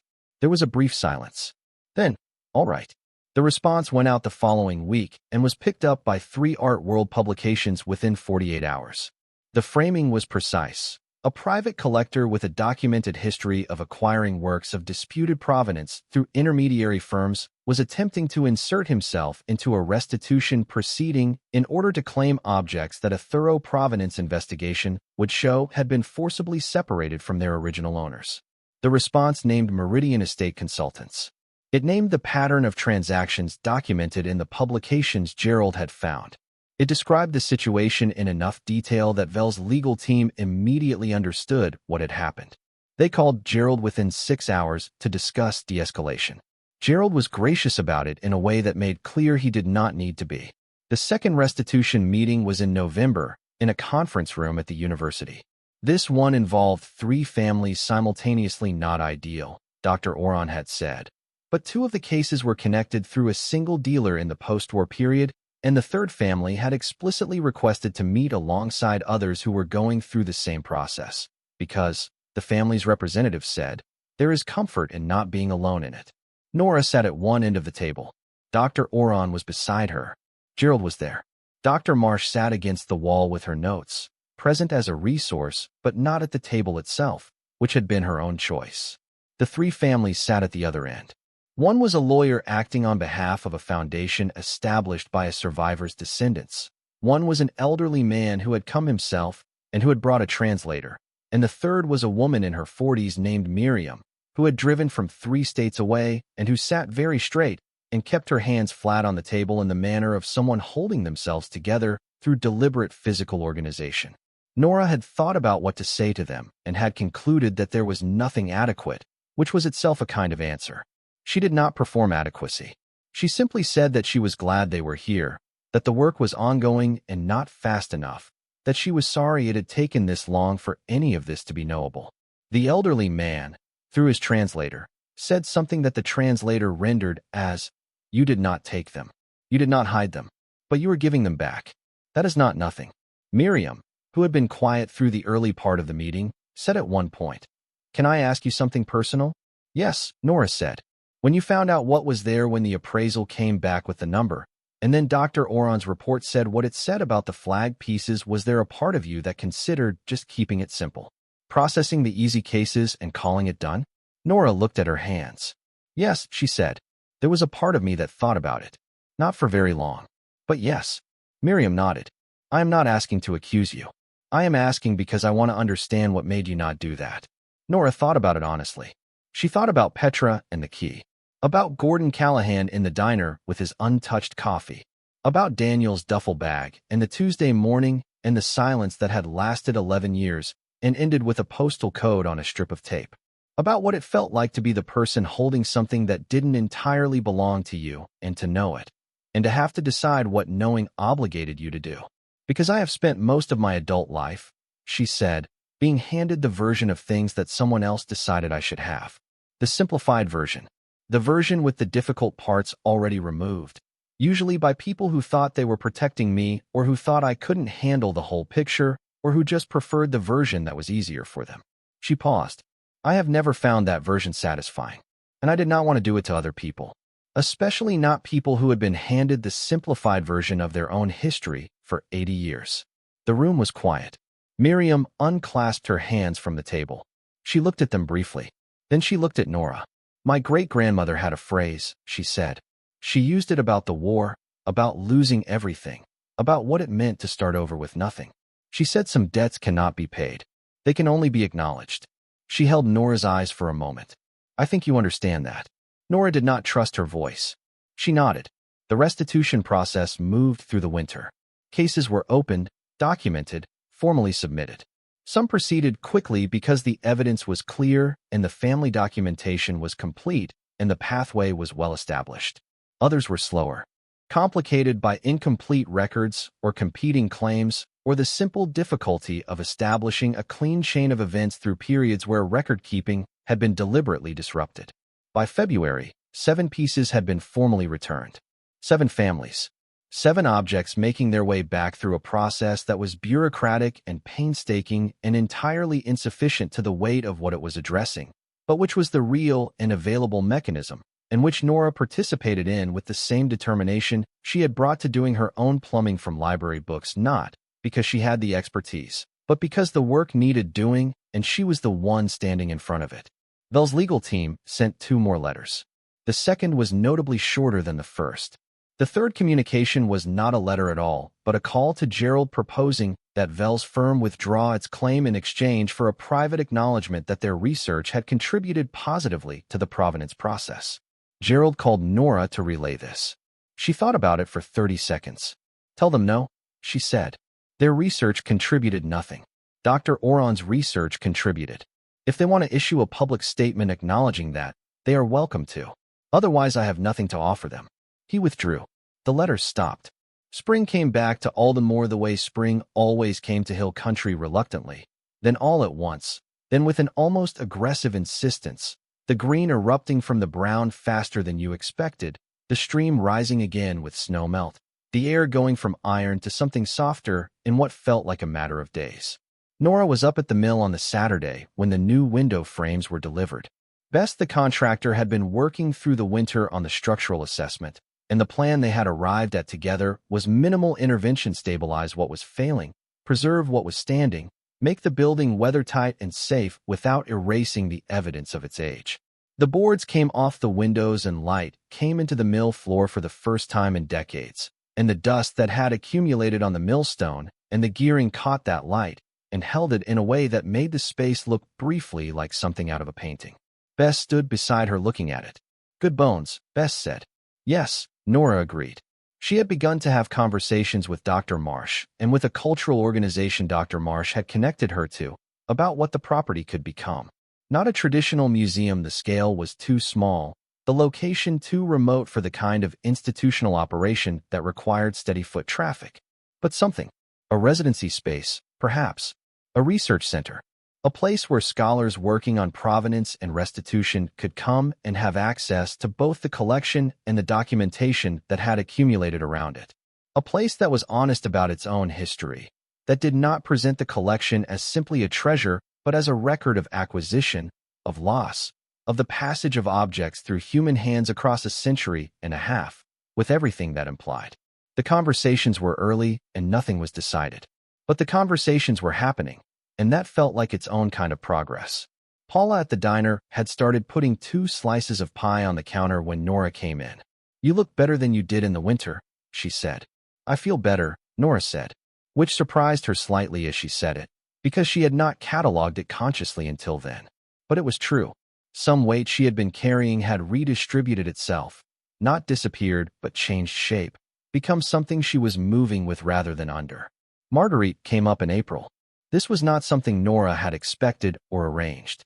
Marguerite called on a Thursday evening and said she wanted to see it, just come out and see what all this was, because she had been following the news coverage and reading the things people were writing about the collection, and she felt, she said, a little stupid for what she had said at the beginning.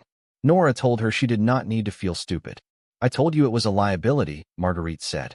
"You couldn't have known. I told you to sign it over." Nora was quiet for a moment. "I almost did." "No, you didn't," Marguerite said. "You drove up there." "That's true. So bring me up there. Let me see what I told you to walk away from." They drove up on a Sunday. Marguerite in the passenger seat, the way she had been in cars with Nora their whole lives, her older sister posture unchanged since childhood. She looked at the hills as they drove north. She looked at Aldenmoor when they came through it. She did not say anything dismissive, which was itself a shift. At the mill she got out of the car and stood looking at it for a moment. "It's not a crumbling wreck," she said. "No," Nora agreed. "It's had some work done. But it wasn't a crumbling wreck before either. It was built well." They went inside. They went down the stairs. Marguerite walked through the room slowly, reading tags, looking at the objects in their cases and their tissue and their archival boxes, and she did not say anything for a long time. When she came back to where Nora was standing, she said, "How many have gone back to families?" 9 now, Nora said. "Formally completed.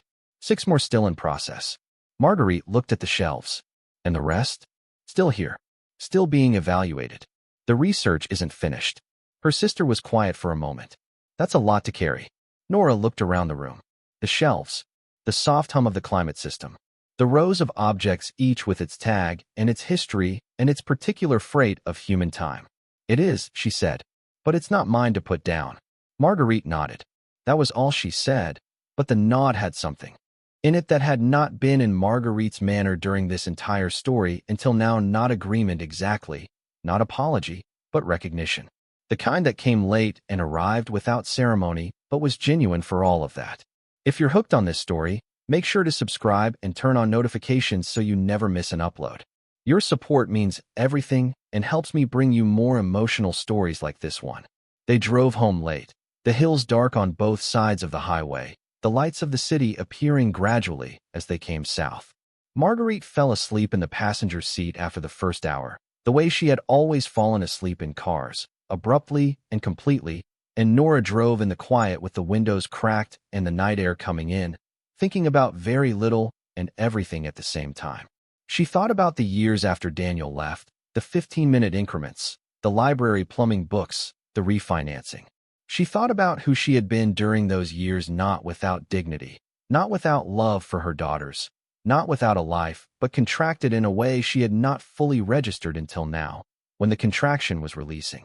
As if the thing she had lost was not Daniel specifically, whom she had long since finished grieving, but the sense of scale.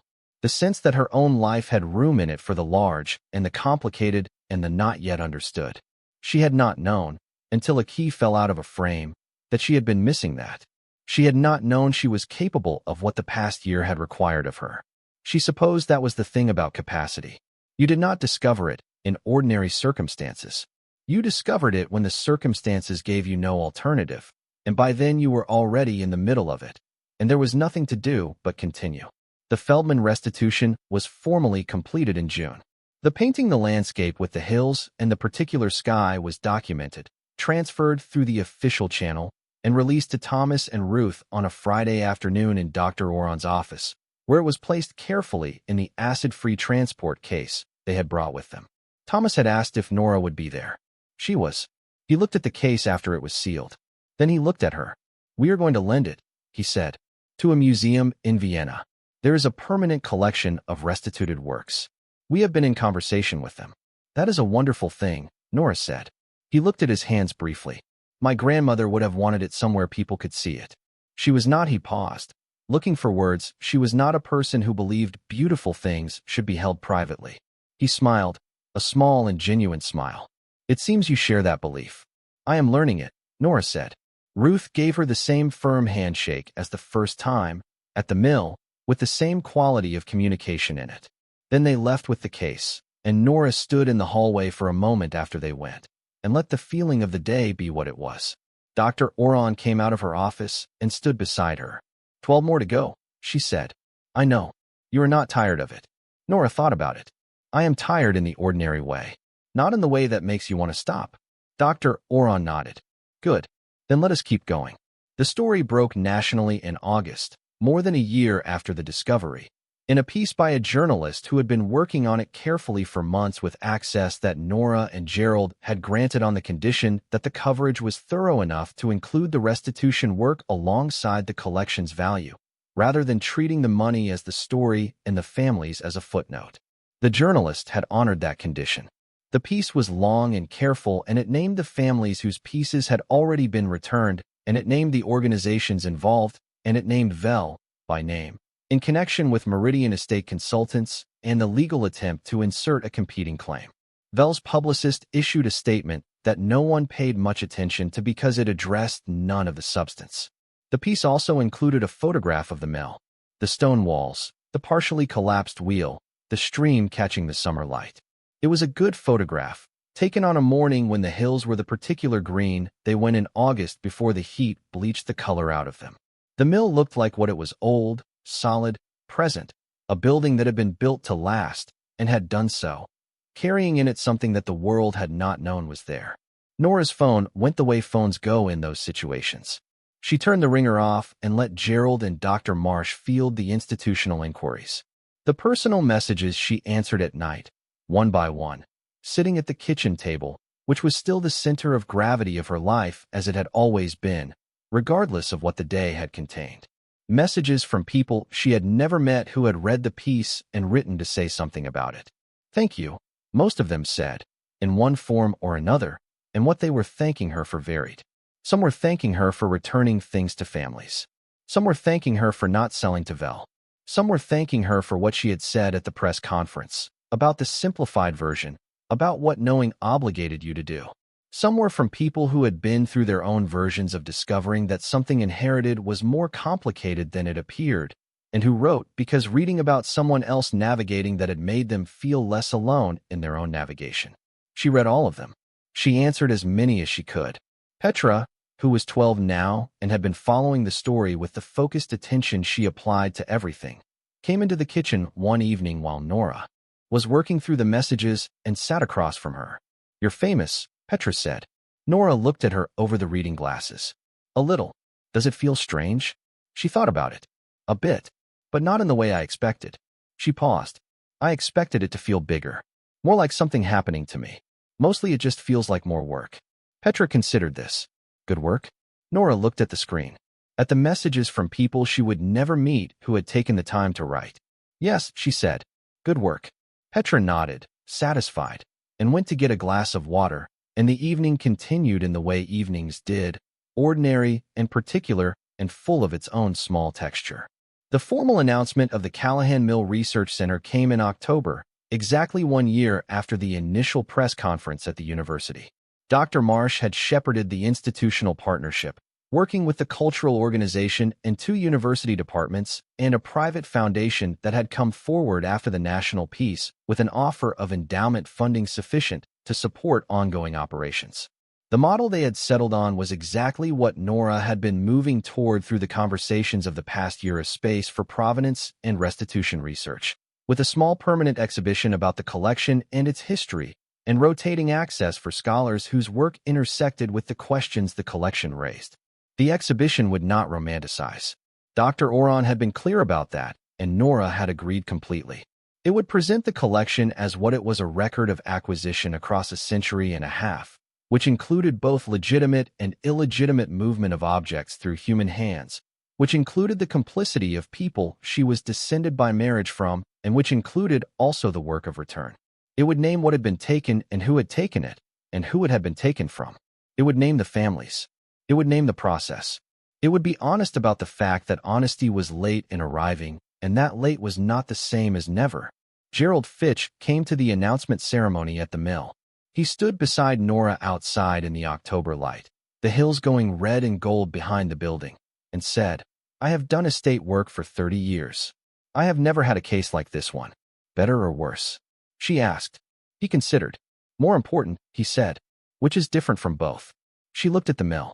At the wheel, still there in its partial collapse, still insisting on its shape. Bess had secured it, stabilized the central hub so it would not deteriorate further, but had not attempted to restore it to function. It stood as it was. That had been the right call. She thought about Daniel. She had thought about him a great deal over the past year, in a different way than she had thought about him in the 11 years before. Before, when she thought about him at all, it was in the contracted way of the life she had been living: Daniel as the absence, as the thing that had happened, as the Tuesday morning. Now when she thought about him, she thought about a more complete person, someone who had inherited something enormous and complicated and had not known what to do with it, had maintained it in secret for decades, keeping the climate running, keeping the key, keeping the 5 numbers on a strip of tape behind a photograph. She did not forgive him. Forgiveness was not the right word for what she had arrived at. What she had arrived at was something more like understanding, without absolution, the recognition that he had been a person with a great weight on him, and that the weight had been too much, and that he had handled it badly in ways that had real costs for real people, principally herself and their daughters, and that understanding this did not require her to find it acceptable. Both things could be true. They were. She had written to the Burkett firm in Aldenmoor asking whether Daniel had left anything else, any papers, any communication that had not been included in the original estate documents. They had found, in a storage unit Daniel had been renting in Aldenmoor, 3 boxes of papers. 2 of the boxes were maintenance records for the climate system, meticulous and spanning 20 years. He had been keeping the room alive, coming up, checking the systems, replacing filters, logging temperatures. Not dramatically, not as an act of heroism, just steadily, the way you do things that you have committed to without quite knowing why you committed to them, out of some inheritance of obligation from the person who taught you that the obligation existed. The 3rd box contained 1 letter, addressed to Cora and Petra, dated 3 years before his death. Nora had given it to them unopened. She had waited in the kitchen while they read it in the living room, and she had not asked what it said, and they had not told her in detail. What Cora said when she came back into the kitchen was, "He knew he was not going to be around much longer. He wanted us to know about the mill." Did he explain why he never said anything? Cora looked at the table. He said he did not know how to start that conversation once it had gone on not starting for long enough. She paused. He said he was sorry. Petra, coming in behind her, said, "He called us remarkable. He said we were remarkable because of you." Nora looked at her daughters. She did not say anything for a moment. Then she said, "He was right about one thing." They all understood she meant the remarkable part and not the other. The restitution work was not finished by the time the center opened. It was not the kind of work that finished quickly, and in some cases it would not finish at all, because the records were too incomplete, or the family lines too broken, or the evidence too ambiguous to reach a clear resolution.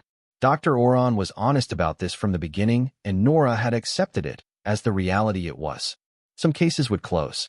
Some would remain open indefinitely, documented and acknowledged, but unresolved, because unresolved was sometimes the honest condition, and pretending otherwise would have been its own kind of harm.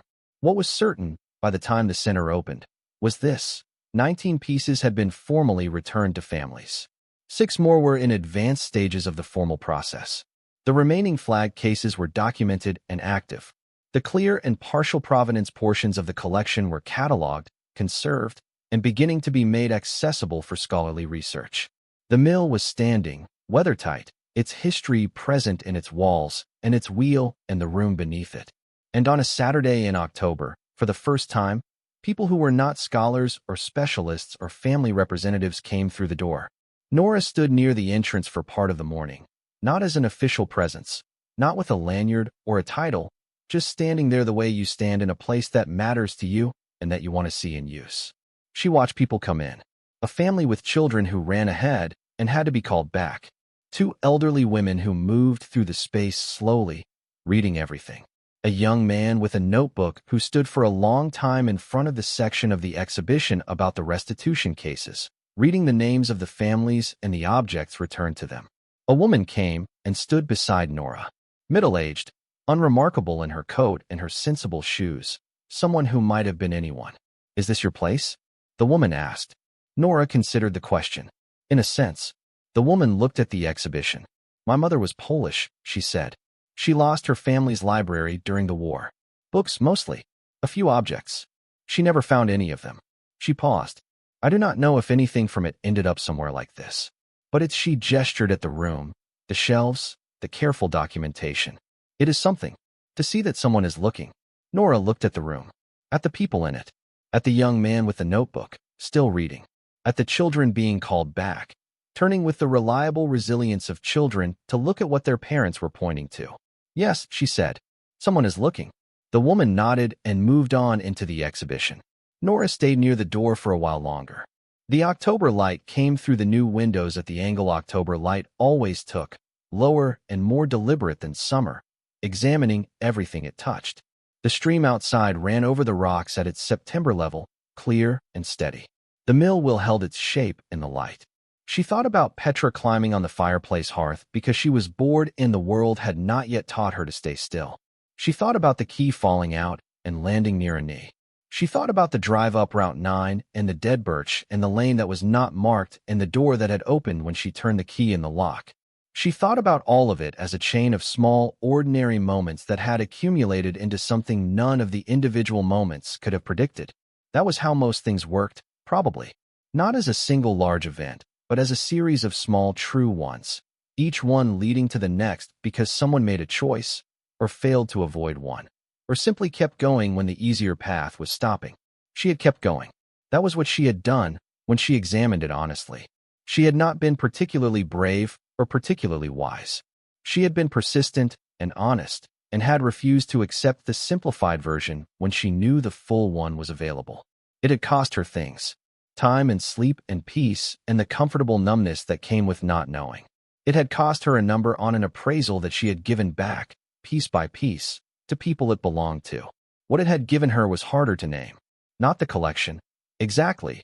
Though the collection remained and would remain a significant thing in her life. Not the vindication. Though there had been something in the public acknowledgement of what she had done and what she had refused to do that had its own particular feeling. What it had given her, she thought, was scale. The sense she had lost and not known she had lost, that her life had room in it for the large and the complicated and the not yet understood. That she was someone who could drive up an unmarked lane in hill country and put a key in a lock and go down a staircase and stand in a room full of things she did not have words for yet and decide, without credentials or resources or any reason except the one she had made for herself, that she was not going to walk away. The ceramic dish by the door at home still held the house key and the car key and the spare to Marguerite's apartment and the old iron key with the clover head and the strip of tape. slightly worn now from the number of times she had picked it up and set it down. She supposed it would stay there. It belonged with the other keys. That was where things that had opened doors went. Outside the mill, the hills went red and gold in the October light. The stream ran on over the stones. The wheel held its shape. Inside, people were reading. People were looking. That was enough. That was more than enough. That was, in fact, everything. The letter from the university came on a Wednesday, which was Nora's day off from the dental office where she still worked 3 days a week. She had not quit. People had expected her to quit colleagues, neighbors, Marguerite most pointedly, and she had thought about it, turned it over during the long drives to Aldenmoor and back, held it up to the light the way you hold up something you are not sure is genuine. In the end, she had stayed, not from financial necessity, though the endowment covered the center's operations and not her personal income, and not from inertia, but because she liked the work. She liked the particular rhythm of it, the appointments and the filing and the people who came in nervous and left relieved, the small ordinary competence of a day spent doing something you knew how to do well. The center was enormous and new and still full of uncertainty. The dental office was familiar. She needed both. The letter was from the university's Department of Cultural Heritage Studies. They were establishing a fellowship in provenance research, funded in part by the endowment attached to the Callahan collection, and they were asking whether she would consider serving on the selection committee for the inaugural cohort of fellows. She read it twice at the kitchen table with her coffee. She had no academic credentials. She had no institutional standing in the field. What she had was a year and a half of working alongside Dr. Oron and Dr. Marsh and the restitution organizations, attending the case meetings, reading the reports, sitting in the rooms where the decisions were made, and asking questions that she had initially been embarrassed to ask because they were basic questions, foundational questions, the kind that exposed the full extent of what she did not know. She had stopped being embarrassed about those questions somewhere around the 4th month, when she realized that the answers to them were often more clarifying than the answers to the sophisticated questions the specialists asked each other, because the basic questions cut through to the thing itself without the protective layering of professional vocabulary. She called Dr. Marsh. "They want me on the committee," she said. "I know. I recommended you. Helen, I am not qualified." Dr. Marsh made a sound that was not quite a laugh. "You have sat in on every case review for 18 months. You have read every provenance report Dr. Oron has produced.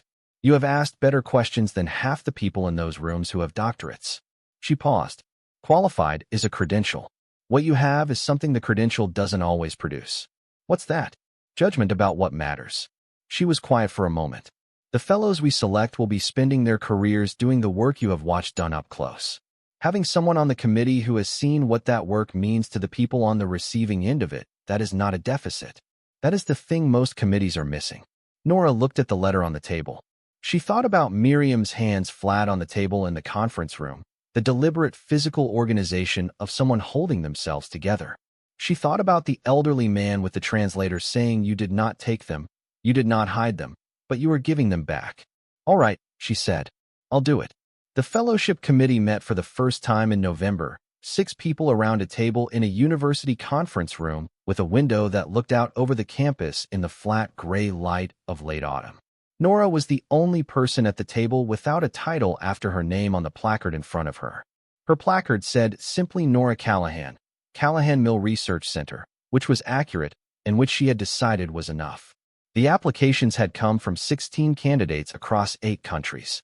She had read all of them over 3 weekends, taking notes in the margin of the printed copies the way she had once taken notes in library books she borrowed on plumbing repair, practical annotations, questions, things she wanted to follow up on. By the time she sat down at the committee table, she had a clear sense of which candidates she thought were strongest and why, and she had not been shy about writing those reasons down. One candidate stood out to her in a way she had not expected. His name was Jonas Abra. He was 27, a doctoral student in Berlin, the son of a Nigerian father and a German mother, and his research proposal focused on the movement of West African ceremonial objects through European colonial networks in the late 19th and early 20th centuries, and the question of what restitution looked like when the receiving communities had been so thoroughly disrupted by the same colonial forces that took the objects that the concept of return required complete rethinking from the ground up. She had read his proposal 3 times. It was the most difficult of the 16 to read, not because it was poorly written, it was exceptionally well written, but because it was honest in a way that made comfortable reading impossible. He did not offer easy answers. He did not perform optimism about processes he thought were inadequate. He described, precisely and without rhetorical cushioning, the gap between what existed as restitution infrastructure and what would actually be needed to address the scale of what had been taken. At the committee table, she said, "I want to talk about Abra." Several of the other committee members had concerns. His proposal, one said, was more polemical than research-focused. Another said the scope was too broad for a single fellowship term. A third suggested that the political dimensions of his framing might complicate institutional relationships. Nora listened to all of this. Then she said, "He is describing something real. The gap he identifies is real. We can fund research that confirms what we already believe, or we can fund research that goes somewhere we haven't been." She looked around the table. "We haven't. Opportunity to support someone who is asking the harder question. I think we should take it." There was a discussion. It was not brief. In the end, Jonas Abra was offered the fellowship alongside 2 other candidates whose work complemented rather than duplicated his. He accepted by email the same day, a message that was professional and brief and contained at the very end one sentence that was neither. "I did not expect to be chosen, and I am grateful to whoever argued for it."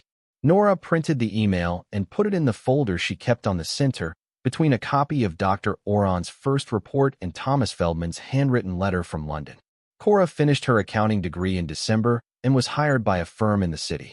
The hire was not connected to the center or the collection or any of the things that had happened over the past 2 years. She had applied and interviewed and gotten the job on the basis of her own work, which was entirely appropriate, and which Cora pointed out with mild firmness when anyone suggested otherwise.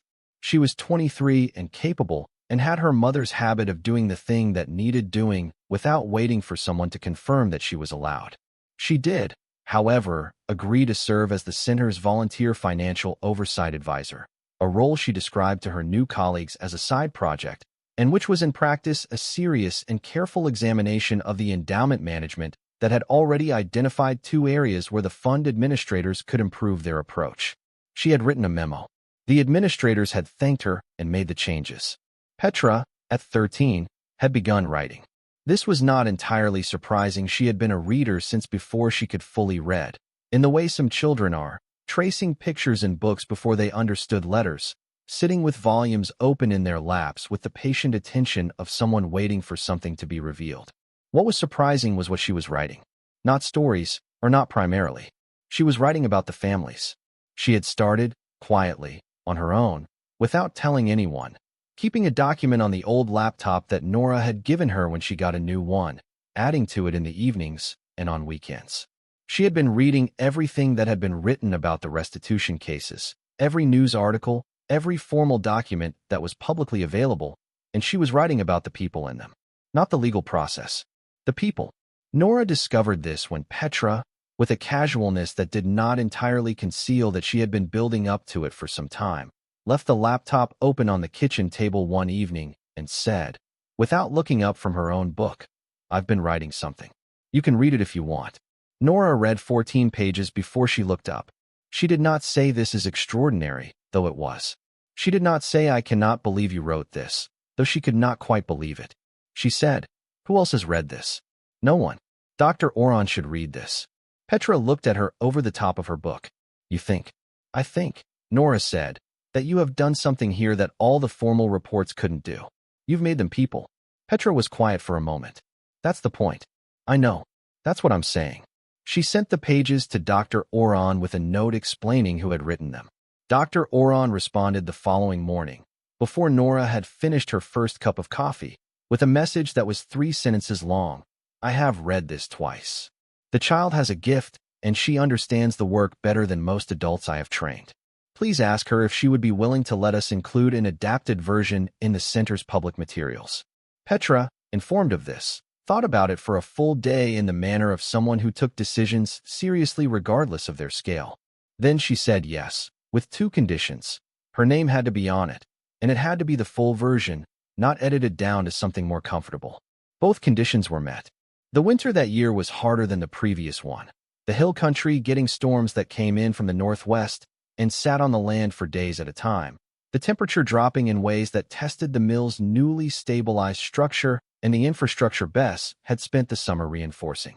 Nora drove up twice to check on things, both times in weather that made the drive an exercise in paying very close attention to the road and not thinking about anything else, which she found oddly restful. On the second trip, she stayed 3 days because a storm came in behind her and closed the highway. She stayed at the motel, where Shirley had by now given her what she called the regular room without being asked, a corner unit with a slightly better view of the hills. She walked to the diner each morning and ate breakfast with Paula and whoever else was there, the small population of Aldenmoor going about its winter in the deliberate way of people accustomed to weather as a condition of life rather than an inconvenience. On the second evening, she walked out to the mill alone, in the last light before the new storm came in, the air absolutely still in the particular way it goes still before snow. She stood outside for a while looking at the building. It occurred to her, standing there, that she had never been afraid of it. From the very first day, driving up the lane and seeing it through the stand of pines, she had not felt fear. She had felt the weight of it, the strangeness of it, the responsibility gathering around her before she even understood what the responsibility was. But not fear. She had attributed this at the time to a kind of numbness, the shock of finding something so far outside the range of what she had expected. Now she thought it might have been something else. Recognition, maybe.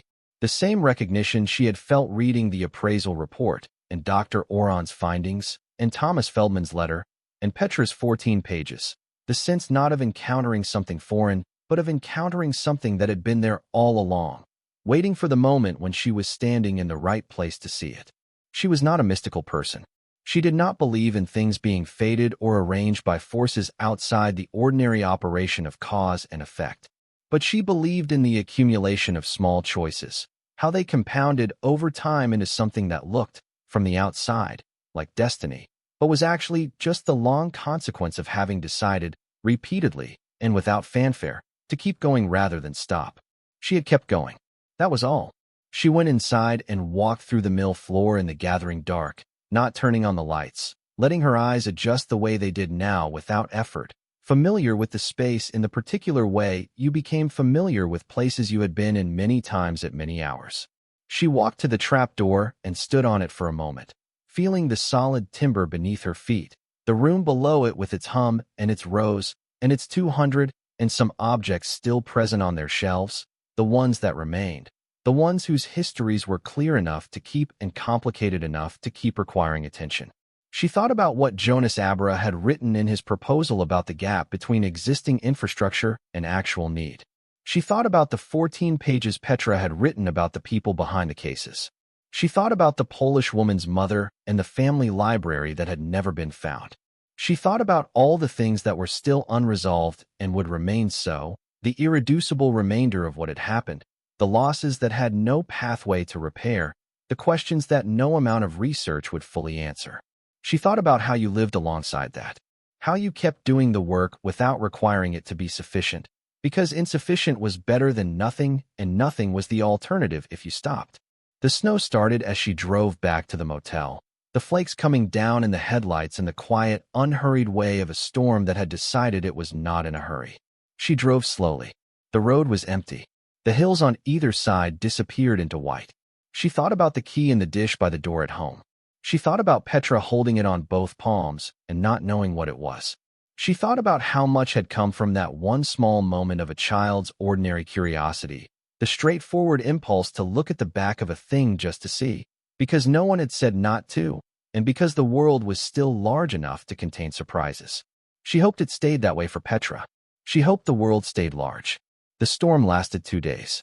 On the third morning, she drove home through roads that had been cleared but were still bordered by the high white walls of pushed snow. The sky above the hills the particular pale blue that came after storms, clean and sharp and very cold. The city appeared in the distance gradually, the way it always did from the north, assembling itself from the horizon up. She stopped at a gas station at the edge of the hill country, the same one where she had sat in the car and made the promise to herself, the first time, in the early days when she was still working out what the promise meant. She got out and stood in the cold air for a moment, not particularly for any reason, just to feel it. The air was clean from the storm, and the light was very clear, and the hills behind her were white, and the road ahead was dark and dry, and leading south toward everything that was ordinary and ongoing in hers. She got back in the car. She drove. Jonas Abra arrived at the mill in March. He had emailed ahead, politely and briefly, asking whether a site visit would be possible during the early weeks of his fellowship. Nora had said yes and driven up on a Thursday to meet him. Not sure what she expected, the precision of his writing had suggested someone contained and formal, all intellect, and very little else. He was not that. He was tall and somewhat disheveled in the way of people whose attention is usually elsewhere, wearing a jacket with a broken zipper he had not gotten around to replacing, and he stood outside the mill in the gray March air and looked at the building for a long time before saying anything. When he did speak, what he said was, "It is smaller than I imagined." Then, without any transition, "That is not a criticism. The important things usually are." She showed him the room. He walked through it slowly, reading tags, stopping occasionally to look more closely at something without touching. He was quiet through most of it, which she had learned was not disengagement, but the opposite, the particular focus of someone organizing what they were seeing against what they already knew. Near the end, he stopped in front of a section she had not shown many visitors, a small cluster of objects on the lowest shelf of the far wall, items whose provenance research had stalled, whose origins were unclear enough that the file remained open without prospect of near-term resolution. Objects without a clear story forward, held carefully but uncertainly, waiting for knowledge that might never arrive. He looked at them for a long time. "These are the hardest ones," she said. He nodded. "In my work, they are often the majority." He paused. "The documented cases, the ones with names and dates and a clear chain, those are the ones institutions know how to handle. These ones," he gestured without pointing at anything specific, "these require a different kind of patience. Not the patience of waiting for the answer. The patience of holding the question without needing it to resolve." She had not heard it put that way before. She thought it was exactly right. They walked back up the stairs and stood on the mill floor in the thin March light coming through the new windows. Outside, the stream was running high with the first of the snow melt, louder than it had been in months. Before he left, he said, "I want to thank you. Not for the fellowship. For what you did before any of this existed. The letter to Feldman. The response to Vel. Going public when it would have been much easier not to." She looked at the window, at the light and the bare hills beyond it, the first faint color beginning at the tips of things, the season not yet spring but no longer entirely winter either. She said, "I just did not want to be the person who knew and did nothing." He nodded once, as if that settled something. Then he buttoned his broken zippered jacket against the cold and walked to his car, and she stood in the doorway of the mill watching him go, the stream running hard behind her, the hills beginning, very slowly, to come back to life. Thank you so much for watching until the end. If you love this story, check out the other videos on your screen now. I think you'll really enjoy them. And don't forget to subscribe if you haven't already. See you in the next story.